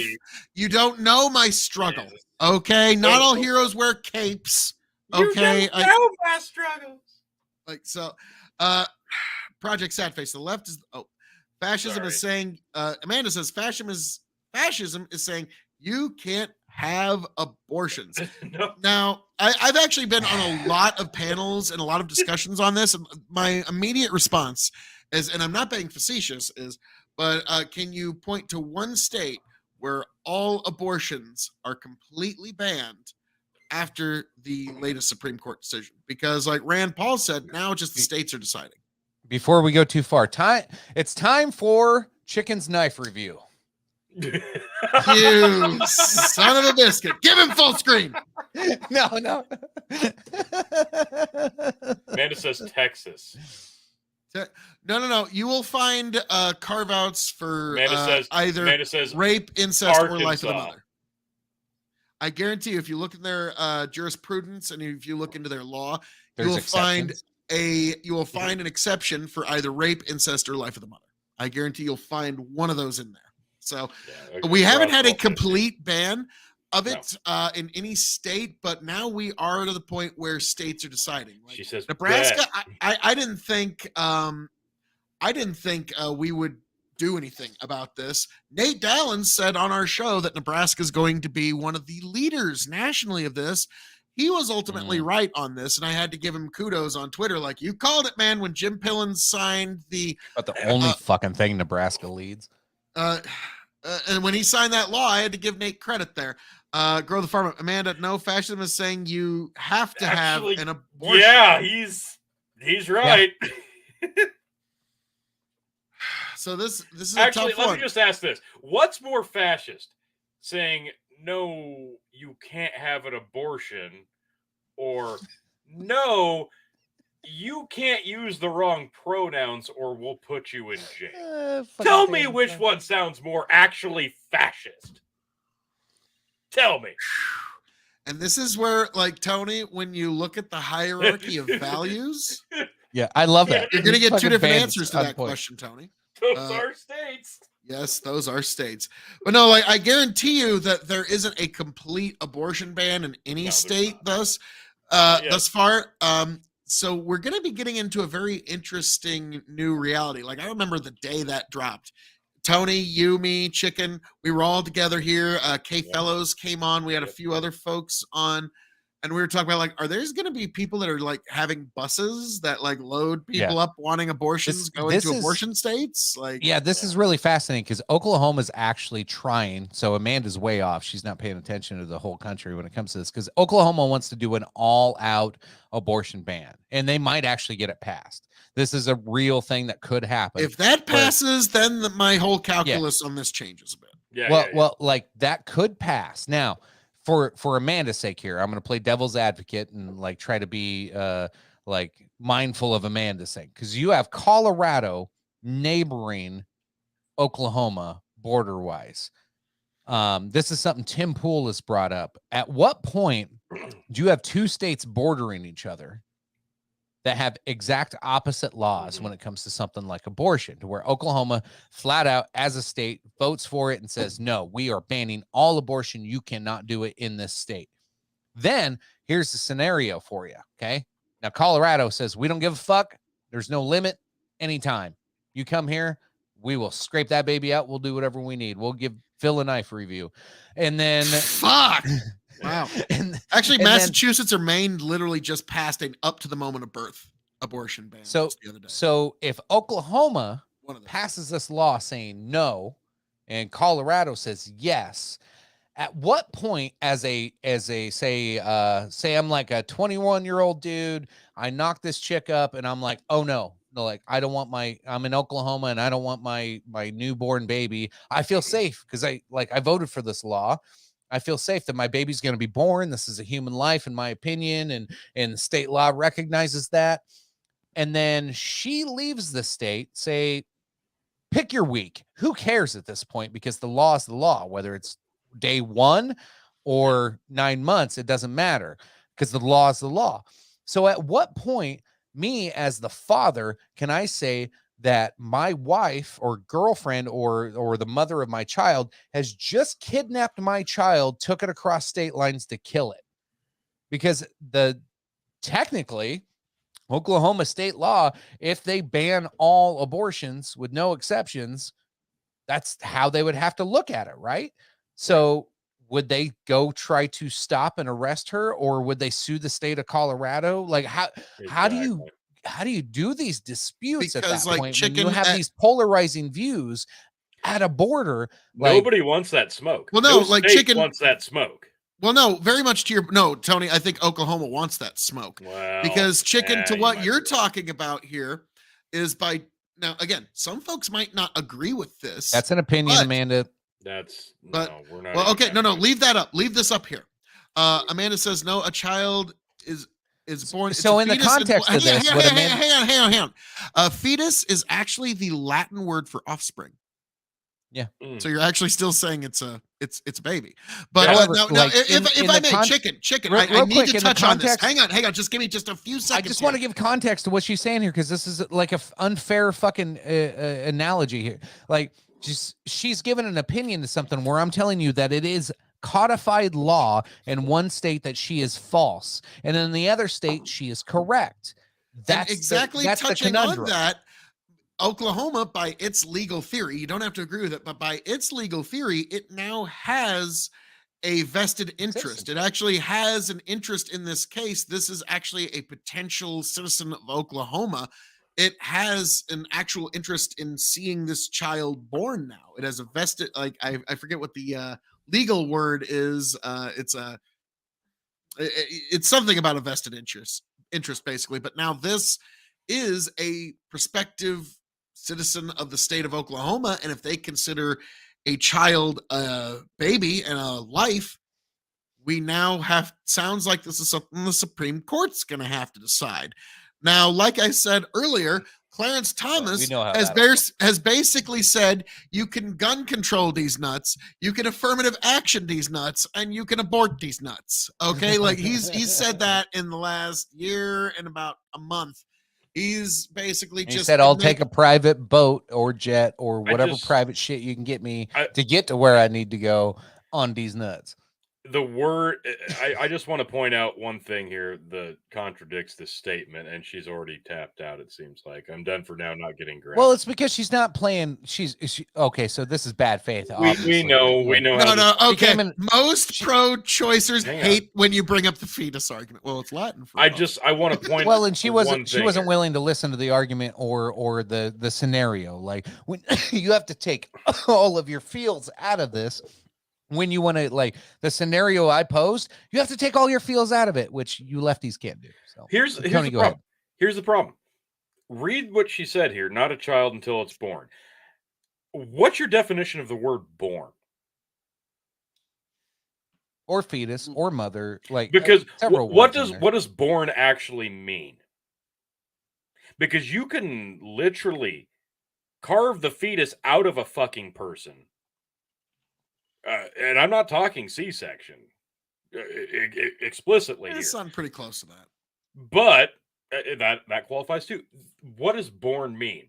The fetus has to be extracted in one way or another from the womb to be considered a living human being, even though 30 seconds ago it was inside of a fetus, not a person.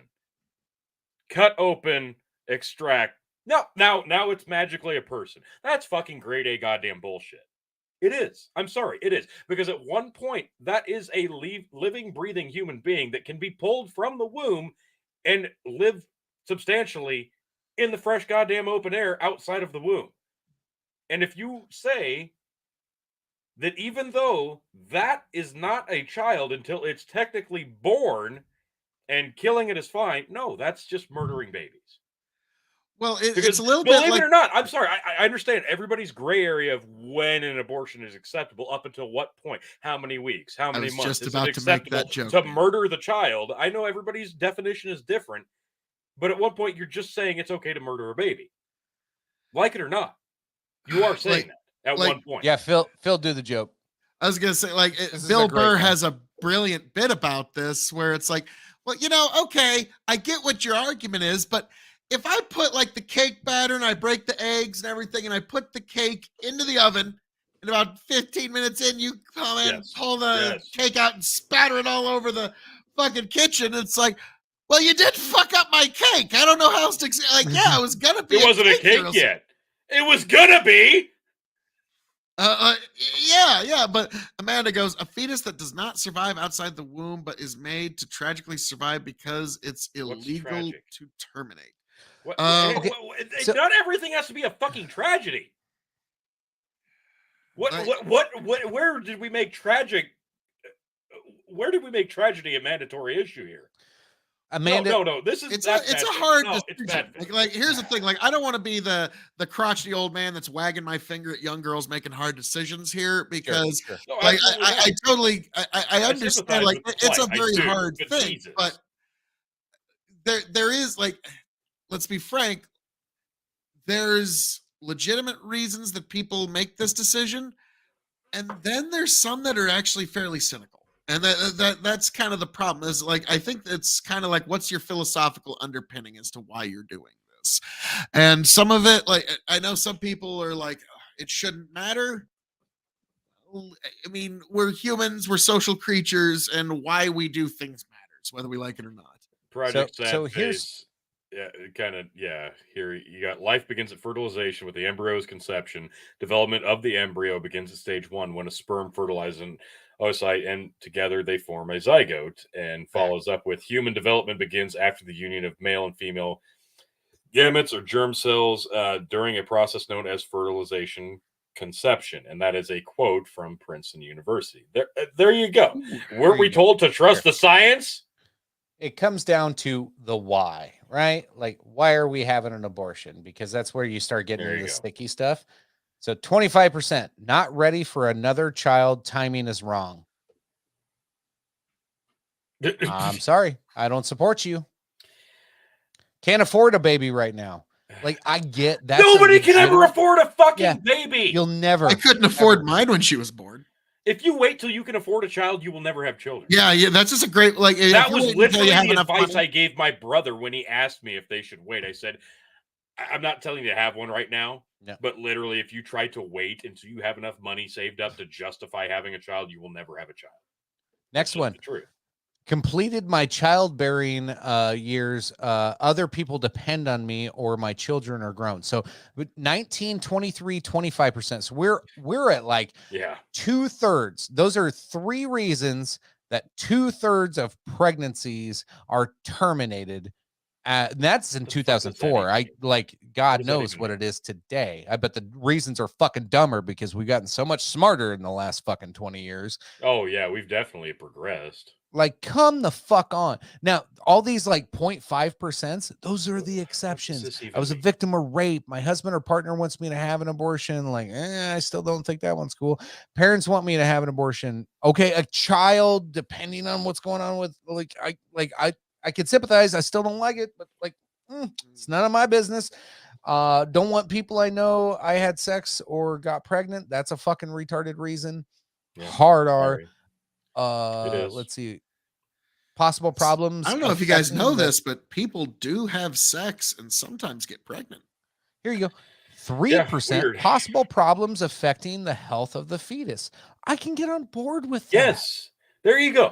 There you go. If we're talking about actually causing harm to either the child itself or the mother, this is different.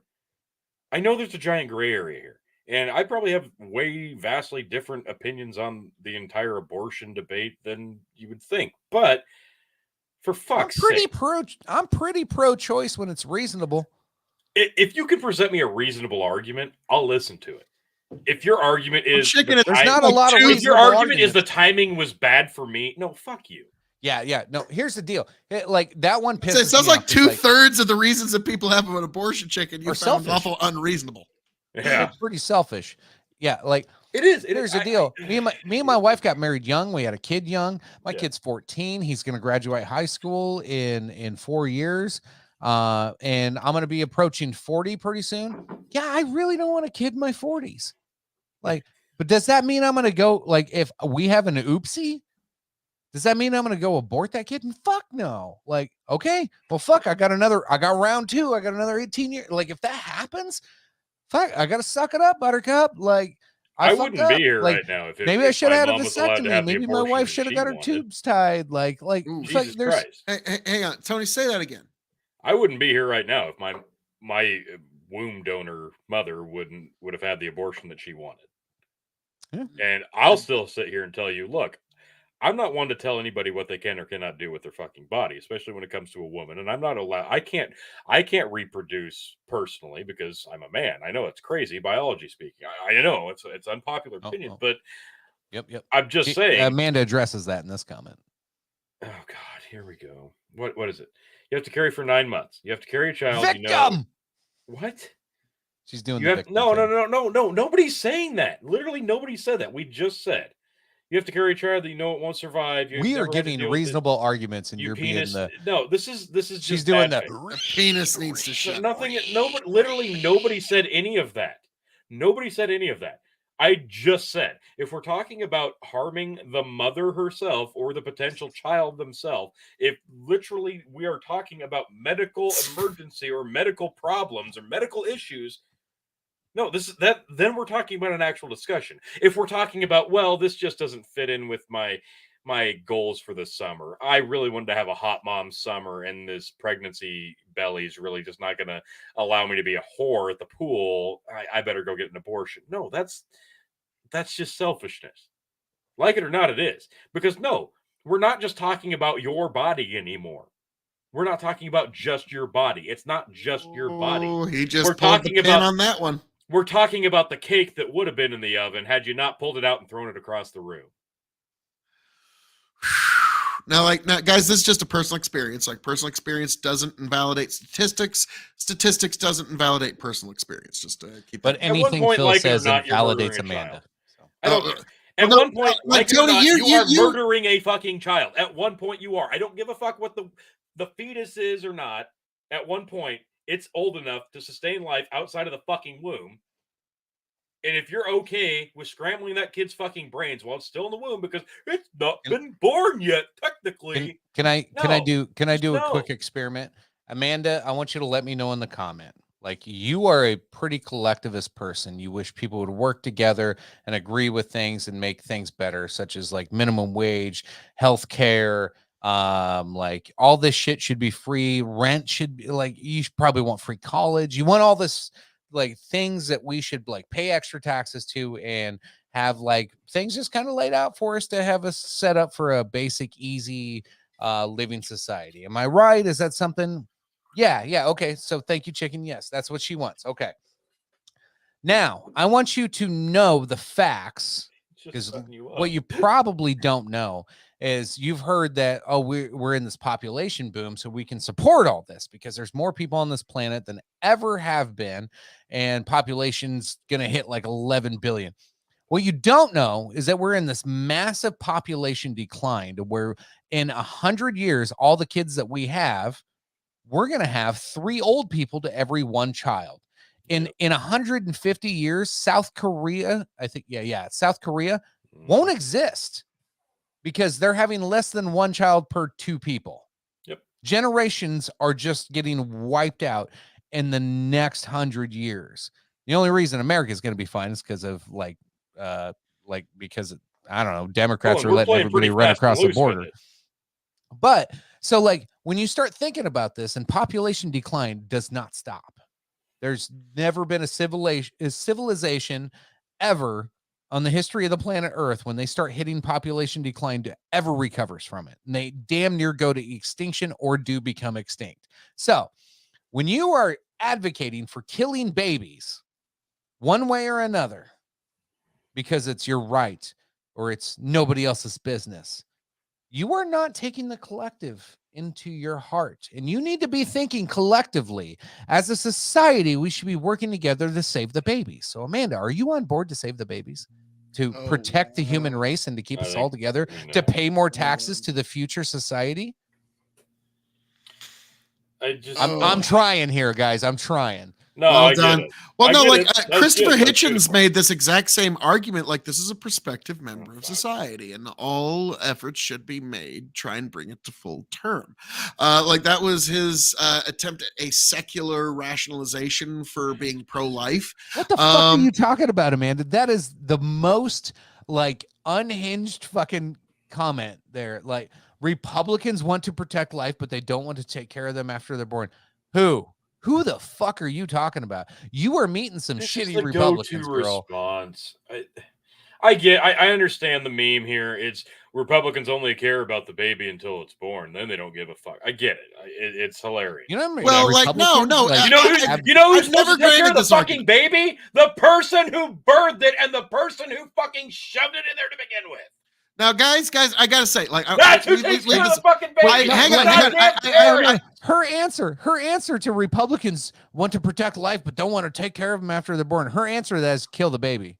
Well, guys, like, this is something I've never granted this argument whenever I'm on a panel, because I'm saying, like, and this is always like, it's kind of a, like, hang on, I want to bring this one back up here, because it's always kind of like a panel argument kill shot that I've used before, where it's, so the argument is that the baby should potentially not be born because it would have a less than adequate access to resource as it's being raised. Now, quick show of hands, everybody on this panel. Racist. Did anybody have a less than adequate access to resource at any point when they were growing up? Like, when I was born, my dad was making minimum wage. Okay, so yeah, like, by that standard, apparently none of us, like, this shouldn't even be a show. Oh, even better.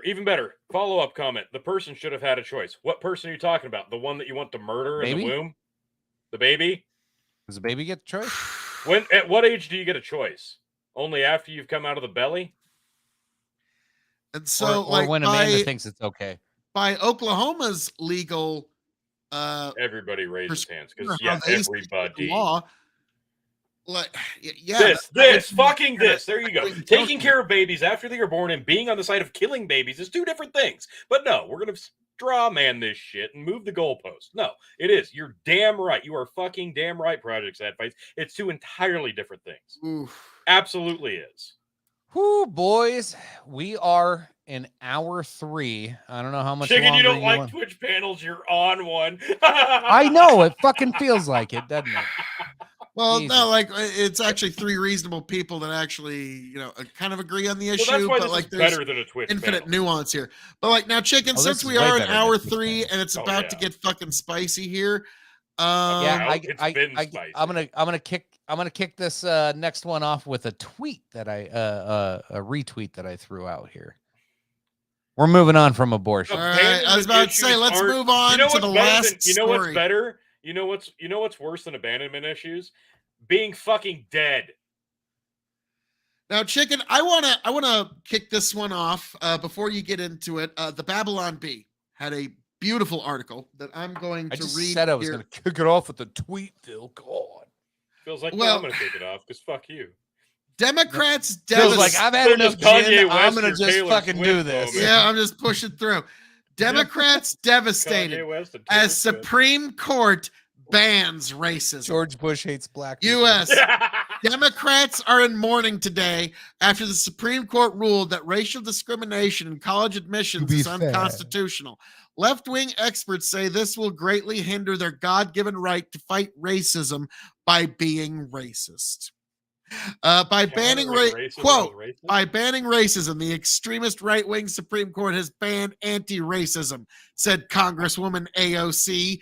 Quote, this will greatly hinder our ability to tinker with human behavior until everything looks like we think it should in our infinitely wise minds. Minorities are nothing without us. How will they survive? This is a tragic day for America. End quote. Experts say that this move will allow people to go to college based on their hard work and merit rather than their skin color, finally realizing MLK's dream. This also estimated that by 2025, all college students in the country will be Asian. Good job. Nothing weird. Okay. That's beautiful. That's beautiful. But mine's not fake. My tweet I'm about to share is real. You ready for this? No. No, I don't think I'm ready for it. What is this? Oh, yeah. Today's Supreme Court decision is a direct attack on black people. Oh, God. No black person will be able to succeed in a merit-based system, which is exactly why affirmative action-based programs are needed. Today's decision is a travesty. Phil, can we soon get Osiris's thoughts on this? I'd love to hear them. Do you guys, did you guys ever read about something called the white man's burden? I feel like we hear about it every time Amanda comments. Well, no, this I really, retweeted this and said this was the most racist thing I heard today. I thought it was important to share. 100%. This is like the modern 21st century leftist version of the white man's burden. It's like, no, we must take care of you who cannot take care of yourself. Like it, if you've ever seen the movie Rabbit Proof Fence, there is this really weird scene where this guy, he's talking to these folks, he's hoping to be donors. He goes, and the indigenous people, in spite of themselves, they must be helped. And it really kind of gives me that, like, no, Bandit, you need to give that to somebody else. Don't worry, Tyler's got your back, Phil. So, Bandit, I think you need to give Tony a millet or chicken some oat, because True. Project. True. Yeah, exactly. Yeah, yes, there it is. That is actual racism. So, like when this came out, when affirmative action became a thing, we were all pretty young, and I remember being pretty young, and like it was like a big deal on the news. And I remember asking my mom, like, "Hey, what's this affirmative action thing? And what's it got to do with racism?" And I was pretty young. And she goes, well, to avoid being racist, we're going to be racist. Yeah. That's something. I go, what do you mean? She goes, we're going to tell white people or anybody else that they can't do certain things because we have to give this job to somebody else. That's literally what they're going to do. And now she was speaking jobs. Of course, this whole case is built on the colleges and shit, but it got adopted everywhere. But I remember it was like, oh, we're gonna fix racism with more racism. Like this was a conversation in the early 90s. Yeah. That I had with my mom when I was a little kid. Like, job. Yeah, like I was like, oh. Anytime you treat somebody differently, whether it's positively or negatively, it was funny. I asked my mom, the color of their skin or their ethnicity, that is racism, like it or not. I remember asking my mom, like, why would we do something like that? She goes, because the government's fucking communist. Amanda says, sounds like white boy shit for real, says the white girl. Says white girl. Yeah, I don't, yeah.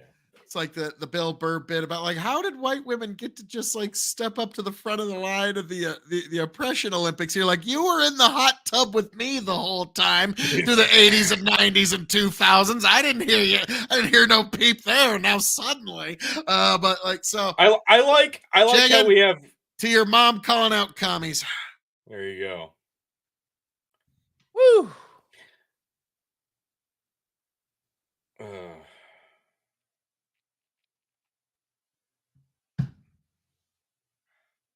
Yeah. Guys, this shit's that was painful. A slow burn. That was a slow burn. That being said, no one liked the guy doing it, both black and white. Yeah, there you go. Amanda says, I've got parental stories, but not putting out. That's fine. You don't have to. Nobody asked. Nobody asked Amanda. No, but again, what was I talking about? Oh God. Thanks, yay, man. Phil is right. Yes, yay, Phil. But that was awesome. The point still stands. You're seeing white guilt on full fucking display here. You're seeing the racial guilt, whatever, on full display in the comments tonight. Not naming names or anything. But then, like, when we get, like, an Osiris or a Lethe on Hazard, and we have an actual conversation with people who can actually comment on these things, it's a lot more reasonable, strangely enough.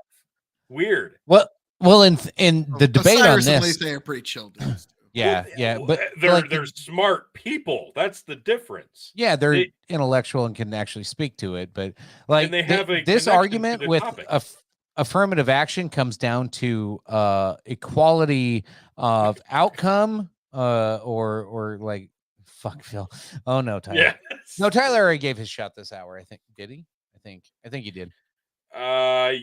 Ooh. Oh, but anyway, this whole topic goes to the argument that we've been having over the last like 5 years of equality outcome or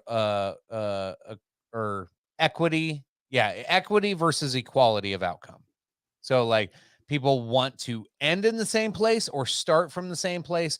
And here's the problem I have with both of them is it's impossible to measure that. Like nobody's ever going to be able to guarantee that no matter what your race or your background or the family you had, there's plenty of poor white kids that end up in worse fucking spots than fucking poor black kid. Like this is a real thing. Like there's all over the goddamn place. It's a whole mixing pot of fucking people that just have unfortunate circumstances.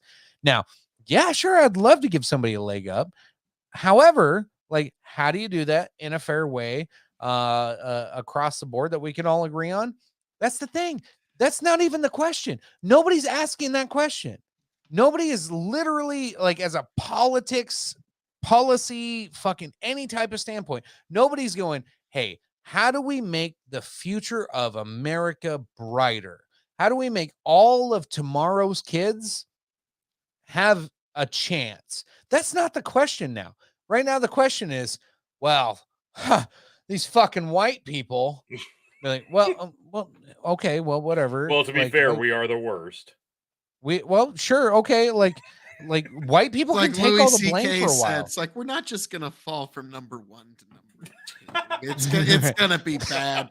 They're gonna hold us down and fuck us forever. Yeah, but like white. That's a good people, Louis C.K. bit. White people can take it for a while, and they have been. They've been taking a lot of criticisms for a long time. Fuck whitey. But then you see like, okay, like white people literally sat back for the last 20 years and just been like, government, do your thing. Like, you want to help? We're like, most white people were like, fucking do your thing. Like, help people. Like, you say we suck, do your thing.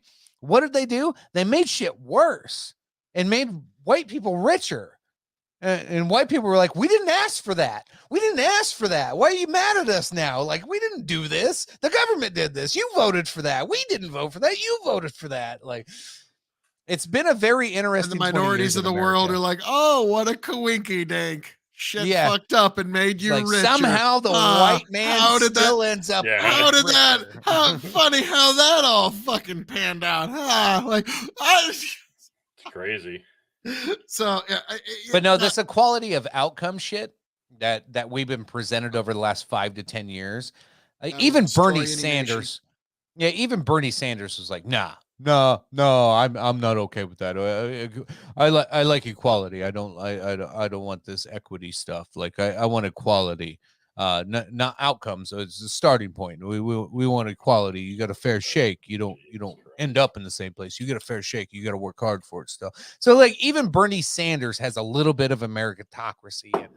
Like even he's more sensible than most people today. I don't know if I'd go that far, but well, no, like honestly, when it comes to Bernie Sanders, this is something my dad said many years ago, and he also kind of related it to the Ron Paul thing. It's like, I don't know what it is about you millennial kids where some 80-year-old man with 140-year-old fucking economic ideas just makes you like, wow, and you just follow him like off the cliff practically. Like some of you kids loved Ron Paul, and now some of you other kids just love this Bernie Sanders. It's like, did y'all not have Ron Paul's a national treasure? Oh yes, God bless him. May he have many more years. And when the Lord calls him home, I'd twerk on him in a parade. May it be a glorious day. Wow. So basically you try to do the Bruno again. Jesus, what? Ron DeSantis. I don't even. What's a ducktard? I don't know. Autocorrect. Like when you're so ducking. It's not autocorrect. It's intentional. She thinks she's being witty. I don't know. Oh man! Oh my God! You got it so good. I don't know. So basically, Ron DeSantis is basically just hoping that the indictments pile up too much. That's all he's like, because he has no chance with the voters. Because Trump's gonna win. All right, look, now guys. I'm look, guys. We've gotten deep into it. I've had this discussion enough at this point. Trump's going to get the votes that Trump's going to get. Ron DeSantis is actually playing this very smart so far, because what does Ron DeSantis have to gain by slinging mud at... Here's Ron DeSantis for you. I'm a really good governor, and I did a really good job as a governor. By God, yeah. And I sound like Lex Friedman on a podcast, and I'm really monotone and have zero passion about anything. And I was a really good governor. Vote for me. Listen, if Ron DeSantis started slinging mud at Donald Trump, what good would that actually do him? What good would that actually do him? It would do no good because he would get fucking demolished. Donald Trump put his own foot in his mouth. I'm just saying. Think about it. But people love Donald Trump's foot in his mouth. They're going to vote for Tony, I'm sorry. After that grab him by the pussy shit and he fucking walked away, I knew it doesn't matter what he says after that. Take your fucking bias out of it. Think about it. If Ron DeSantis started coming out and doing slinging mud campaigns, commercials, would that win him people over, or would that drive other people he might potentially get away? Think about it. Yes. Okay, so you're saying he's avoiding driving people away. What's he doing to attract people? Fuck, Tony. What's he doing to attract people? No, he's not doing much anything. I think that's a smart play right now. Honestly. No, you know what Ron DeSantis, like, okay, guys, let's be fair. Guys, you two are nonpartisans who are not registered Republicans. I, gentlemen, as you know, have been a proud and ardent defender of the Republican Party for many, many years. And Ron DeSantis is running a terrible campaign, by the way. Well, what I'm saying is the fact that he waited this long was stupid. He's not going to be able to outright Trump. He's got to try. But like I'm going to be honest with you. As somebody that's a Republican voter that votes in Republican primaries, we already know what Trump's appeals are. We don't need to get into that. Yes. But with Ron DeSantis, I'm going to tell you what his appeals are to Republican voters are. Yes, he's not Donald Trump. No. That's a big one. It's a big one. That's a big one for the never Trumpers in the party. Okay. Yes. But that's not the entirety of the party. For folks like me, the majority of the party, the Republican voters who support Donald Trump, what Ron DeSantis's appeal is he has been seen as being competent in stalling and stopping the leftist agenda, whether it be in the schools, whether it be with Disney, what have you. He's been seen, or with COVID, he's been seen at being good at stopping the leftist agenda and being competent at doing such. Has to outweigh. Yeah, and after 7 fucking impeachments, what's happened? Goddamn nothing. It's never gonna happen. Hold on. Amanda, you and I have both been charged with crimes before. Let's go back to that. Back to Amanda's. Don't. Why? No, I just Amanda, you and I have both in our lifetime been charged with a crime. What? As has many people. Chicken, I don't know what to say to you, sir. And when you get a court date, you know how long the system takes, right? And you know how easy it is to push that off. Whether it's you pushing it off or the government pushing it off. Do you really think there's going to be a quick and speedy trial for anything Donald Trump gets charged with in the next day to 6 months or a year? Like, really? You're buying that shit?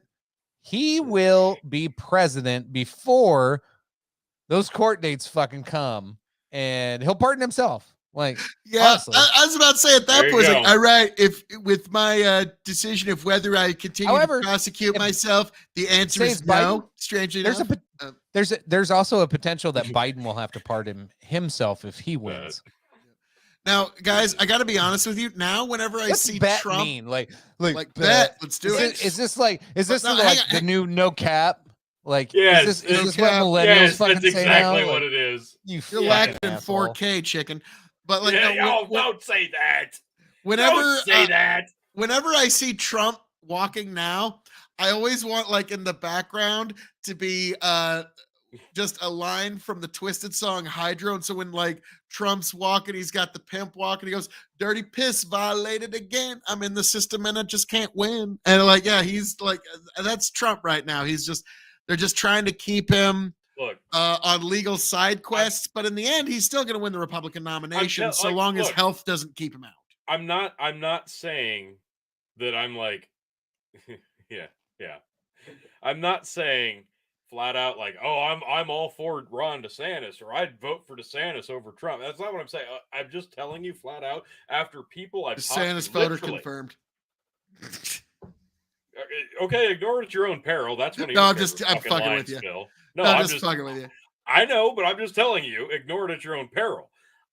After talking to multiple people in the voter region that you're very, very familiar with, who are highly Republican, there are people who are still very, very turned off by Donald Trump, and not just because of the way he presents himself, but because he did. Yeah, not because of how he presents himself. That's a turn but on. because he did lose and how he lost.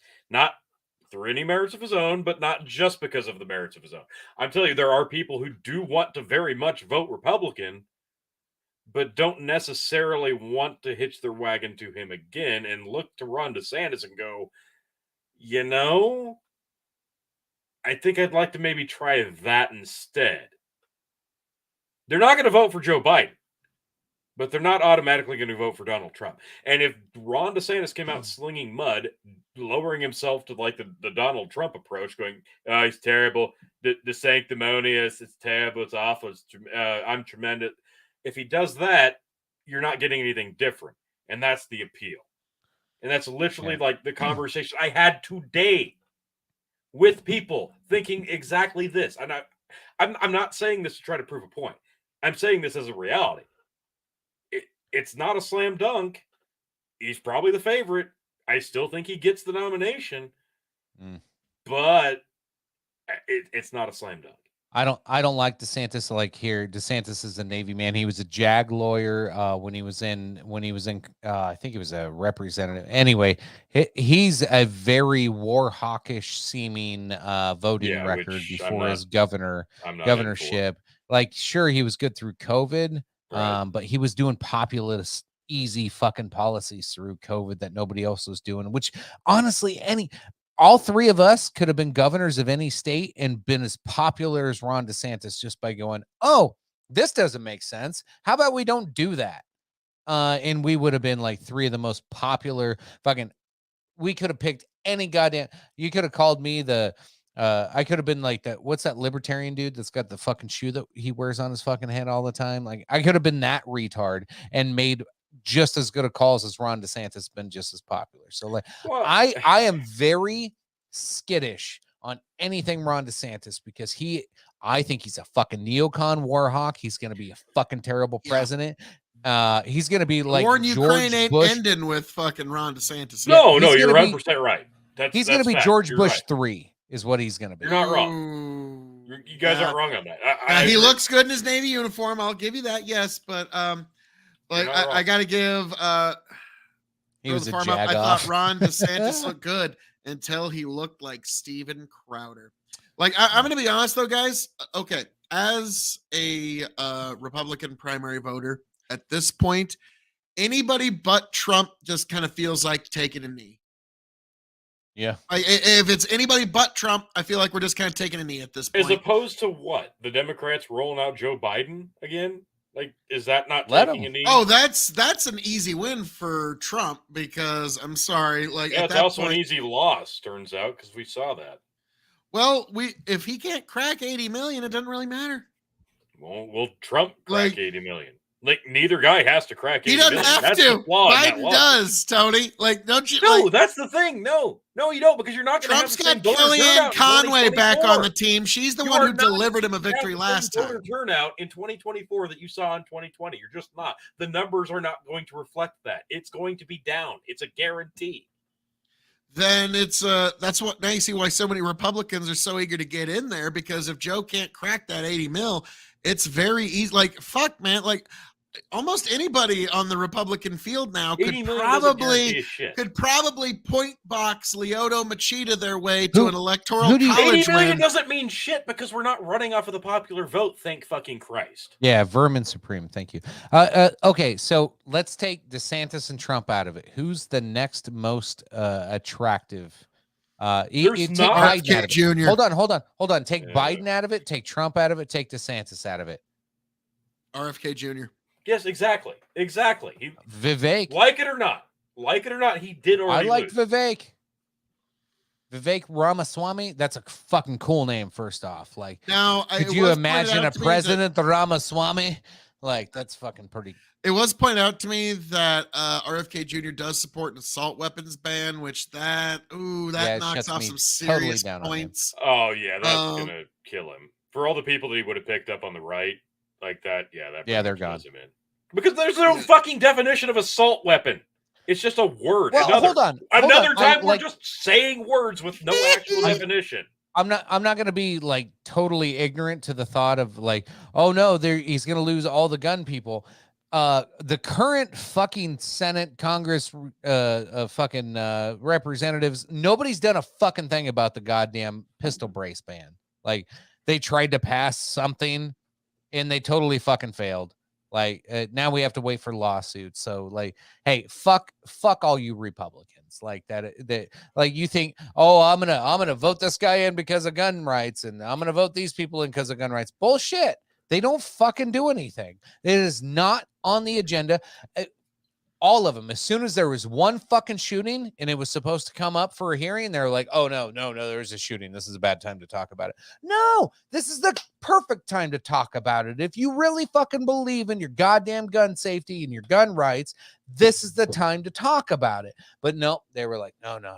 Well, if the Democrats That's believed in just- gun safety and gun legislation and gun laws and abiding by the laws, They're in the winning. place, Hunter Tony, they're Biden would winning be in on that. jail, but he's not. So it's all a hypocritical bullshit tactic, fucking smokescream. But whatever, we're I not say ready to have gun that control, conversation. as according to the Democrats, gun control for thee, but not for me. Yeah. But the Democrats have been trying to, since basically the end of Civil War Reconstruction. If you look at their laws, their outcomes, where they rule politically, they've been doing everything they can to Jesus. disarm as many Worst comment of the Republicans night, as they Steven. have as they could possibly could figure out since Civil War Reconstruction. Ban it, And it's gone. Crypto. Project Sadface, maybe with the comment of the night. Stop voting for fucking 80-year-old. Exactly. Jesus. Stop putting dinosaurs in place. Stop it. DC, Washington, DC Vote is a very KOE expensive- 2024. Yes, vote Phil yes. KOE in 2024. Grow the farm. Assault weapons are going to kill RFK Jr. Oh, We know God. Okay. God damn it. Like, yeah, the first sentence. It like took me a second. I was like, So that's why RFK Jr. supports the assault weapons ban. It's like, no, I want it to be illegal for people to own what people might use to assassinate. Like, yeah, like, so, That's okay. funny. Okay, funny. well done. I Well done, mean, Grow the farm up. Well Yeah. done. Fuck. Kind of like LBJ signed the law that made it illegal to order guns over the mail. It's like, well, Yeah. to tell you the last guy. There are already. Oh, oh shit. God damn it. I got blow my Chicken, do you nose. want that one? I'll read it. What? I was chewing my cracker. Amanda When there are says, less massa shootings, are you being racist right now? When there are less Steven mass chimed in, shootings, Your Bink speak. Misa shooting. Misa shootings. That's fucking beautiful. When there are less Misa shootings. Jar Jar Binks is a mess. Wow. Or no, Jar Jar Binks trying to fucking report on it. Misa need to talk about the shooting. Misa mass shootings. Misa assault weapon. Oh, God damn it.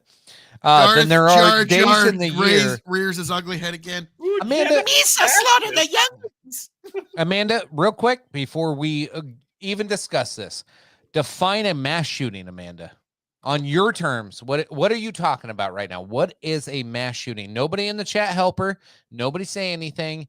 Don't give her any clues. Chicken, you know Amanda, she's got a what Google is- machine right in her hand right now. No, I'm asking. She's got to do this quick. Like, what is a mass shooting? You have to tell me what is a mass shooting. What is a reasonable and intellectual view of what a mass shooting actually is? How many people get shot? How many people die? Like, what is a mass unfortunately, shooting details to you? matter on this statistic. It's true. We've gone over this. All right. Well, she hasn't Now- answered yet, so now I'm we going to can't trust that her answer is not going to be authentic. Now, we can't review guns because they're really heavily restricted on YouTube, but you can Jesus. watch my soon-to-be coming knife reviews on God KOE damn it, Nation. Phil! So we're about 2 minutes in. Amanda still hasn't answered. So obviously she's looking this up. So the statistics that she's looking up says that 2 or more people were casualties. Doesn't mean they died. They just got injured by fire. So here we go. It's a collection of data And of he's a Dark shootings Lord of in the South. America versus rest of the world. We have the most. Oh, so you couldn't even answer what I asked you. Jesus fucking Christ, how dense are you? God damn it.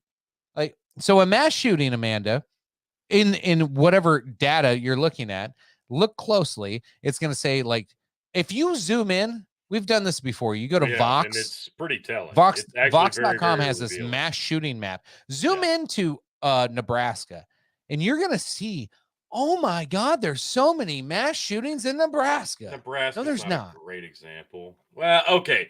But per capita, yeah, I get what you're saying. Yeah. Like there's Well, so it was many, like saying but there was there's one in not. Seward, and then you like click on it, and it was like, oh no, a dude accidentally discharged a firearm with a shotgun and it hit 2 people on a hunting accident. It's like, technically that's a mass shooting because 2 or more people got injured in a firearm like discharge. So that was a mass shooting. You don't have Like to say it's duck. silly. You can say Stop fuck. saying duck, you fucking retard. Jesus Christ! Duck, duckity, duck, duck, duck. Anyway, the data on mass shootings, well, like when 99% of Americans hear mass shootings, they go, Mass shooting in Massachusetts. when most people, No, when check most it. No, people in our this English country, teachers let would me- all appreciate this joke. yeah, they would, they Yeah. would, Geography Yeah. teachers. yes. When most people hear mass shooting, they go, oh my God, a whole bunch of people died in one place by like whatever violent crime happened. And then when you tell them that over 400 have happened this year, and you're like, oh my God, why didn't I hear about all these? And then you start digging into them, you look at them, it's like, oh, a 7-Eleven got robbed and like some people got injured and they didn't even necessarily get shot, but a firearm went off and people got injured that didn't even get shot. You could have 5 people get injured in a shooting incident and only one of them gets shot. Now it's a shooting incident and they'll count all of the casualties in that and say that that was a mass shooting. Yes. It's not a fucking mass shooting. That is not a mass shooting. A question. Are most of these quote unquote mass shootings gang related? Yes or no? Yes. There you go. And massive amounts. And you know where they all come from? Chicago. Yep. Amanda says the fact that 2 or more is considered mass shooting is sad and needs to be addressed. Amanda, the reason 2 or more is considered mass is because we're that's what singular you're reading versus plural. If it was singular, it would be a murder. So I'm confused. If she's agreeing with us that 2 or more is considered mass is silly. No, Because 2 it or is. more In means my more opinion, than one person. We're talking definitions mass. again here. That's multiple. It's not mass. I'm confused if she's like agreeing with us that that's a silly term or if she's. No, the definition of mass shooting is fucking ridiculous. It just is. It's a silly term. We've broken this down. We have actually put this under the We magnifying did a whole glass. show on this. Honestly, we need to do it again. We did this early on in the iteration of the Dog and Chicken Show, and we did it pre-recorded. I think we need to do it live because I think a lot of people have the misunderstanding of what a mass shooting actually is. Matt Walsh can say, what is a woman? What is actually a mass shooting? And I think we're talking about something that we really do need to re-examine because Thanks, people Steven. don't have Have a a good good night, brother. understanding of it. See you, Thank you, Scanner. Stephen, for tuning in. Love you, brother. Appreciate you. But no, it is true. And unfortunately, yes, a lot of, if not more than a majority of the mass shootings in the country are gang related, which are, again, with weapons that are not going to be registered, that are illegally acquired, that you can't do a goddamn thing about no matter how many laws you put into place. And we're not talking AR-15s. We're talking about handguns. So... which aren't involved in any crime until they make it to these major metropolitan areas. I understand. Because when we highlight and glorify the actual mass shootings of multiple people with high caliber weaponry, and we dramatize it and 24/7 commentate about it on the news, and we glorify it, make it appealable for people who are sick in the head to go out and do the exact same thing. I understand why the knee-jerk reaction is to absolutely go out and punish everybody else with a gun who's owning it responsibly. I get it. I can sympathize with that, because what if it was somebody you knew? What if it was one of your family members? Yeah, I get it. I understand the reaction. But when you actually look at the numbers and see that it's mostly gang-related, mostly with handguns, the numbers don't actually lie in this instance. We're not actually talking about real mass shootings. We're talking about gun violence in overall fashion, and that's what needs to be stopped. But we're not going to stop that. Nothing is going to be stopped. Tony, you want to see some exciting, like some really good news? Yeah. I went to go back to that virtual map that we used before. Yeah. Something went wrong. Please try again later. You're shitting me. Vox took it down. Because it was fucking inconvenient. Because it was fucking wrong. It was bullshit. Well, we'll is it gang or gay related? Maybe Probably we just need to replay that episode. Like the Gay Mafia. Yes, we'll just relay. Like, I do recall, actually, Aiko brought up that actual very chart on one of our episodes of Hazard Analysis, which you can find Hazard Analysis on YouTube. Definitely check that out. Give that a like, share, subscribe. Gay or gay related mic drop? Who just mic dropped? Amanda mic dropped after gang or gay related. Yeah, I know. That's a mic drop. Gang. I said gangbang.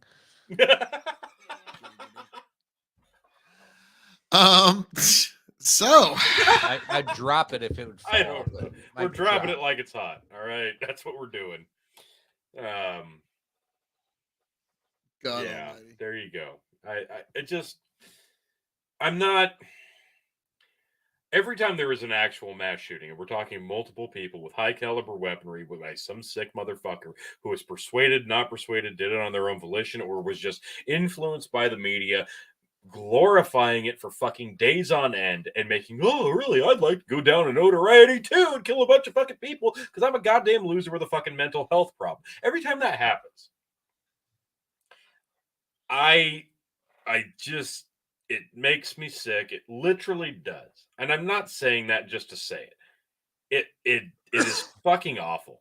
It's terrible. And we're not saying that for the likes. We're saying that because it's true. It's fucking horrible. The people actually affected by these things, it's so unjust. It's so disgusting. And the people that commit these, we can't pretend like there's not an actual mental health problem. There's always been mental health problems across our fucking species, let's be frank, but Jesus Christ, were they really... You're a mental health problem. Nobody had therapists back in the Old West. It's not like it's a new concept, it's just a new realization. Mental health is a real thing. It's always been a real thing. It's not about the weaponry being available. It's not just... I get it. America, yes, weaponry is available.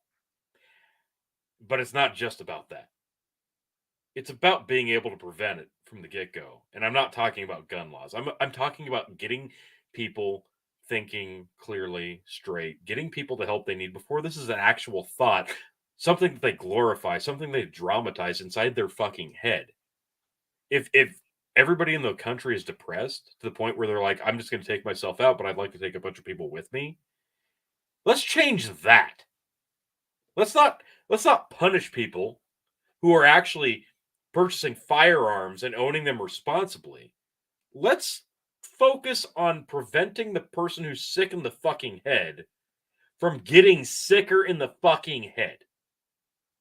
That should be why wouldn't that be the focus? JFK made insane asylums illegal, Tony. That's an unfortunate reality. Why wouldn't that be the focus from the get-go from both sides? Because it's not beneficial. And All right, ladies and gentlemen, time for a knife review on KOE Nation. Yes. Okay. It's about time. Like, speaking of, being able to defend yourself, the KOE Nation knife reviews, which the first one is going to be dropping the 18th of July.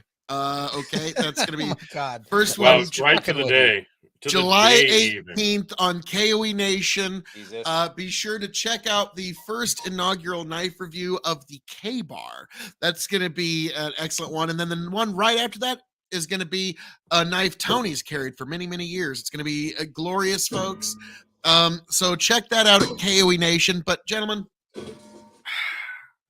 as I'm known to say, are we doing a post, or do we just want to drop the link so people can just join us inside the room if they want to shoot the shit with us? Yeah, just shoot them the link. We don't have to record a post. Like if they want to come in, chat. Yeah, we with have us to create afterwards. another room. If you want to join us for a post show, just jump in to the room and we will add you. Here it is coming in. Phil, go ahead and folks, as drop I'm it known like to it's say hot. around here. All that being said, thank you for joining us here at the KOE Nation Big Buckin' Empire, folks. Sorry, chicken, I'm never above shameless self-promotion. But Big Buckin' Empire on YouTube and Facebook. Be sure to check it out and be sure to join us for all of the craziness that's going to be coming down the pike. Be sure to join me and Tony over at Hazard Analysis on YouTube.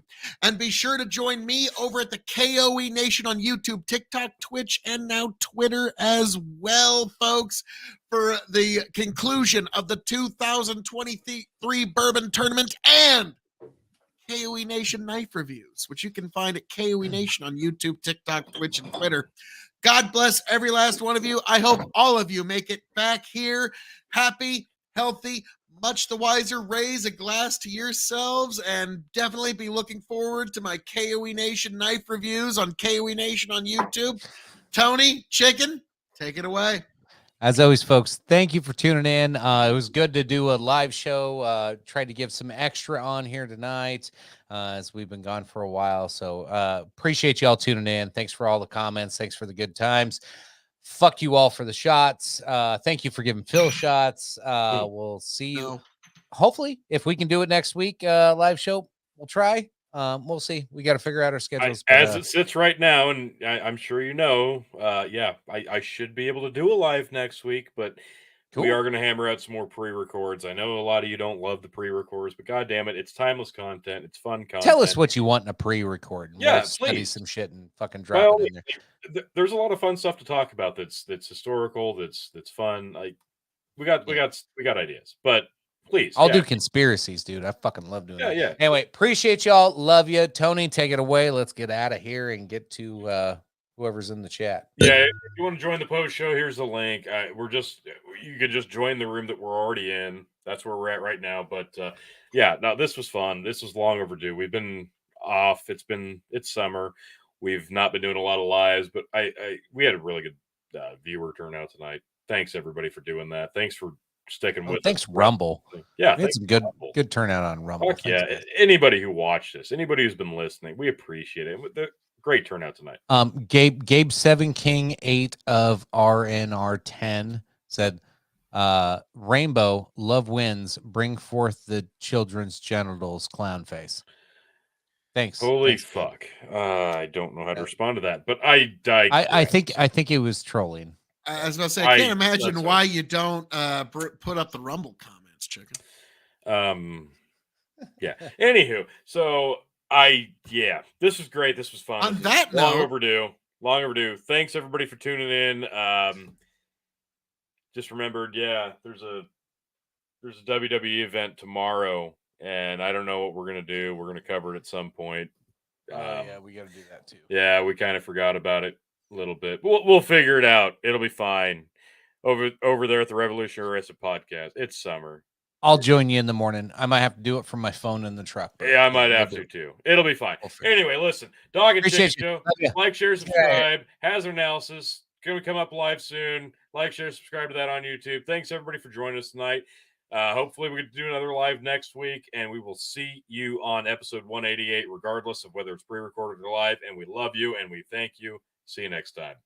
Ta-ta. And see if it just smooths itself out. Back, tell you what I'll do. If I ever get back, I promise to refabricate you, raging rivers of gold.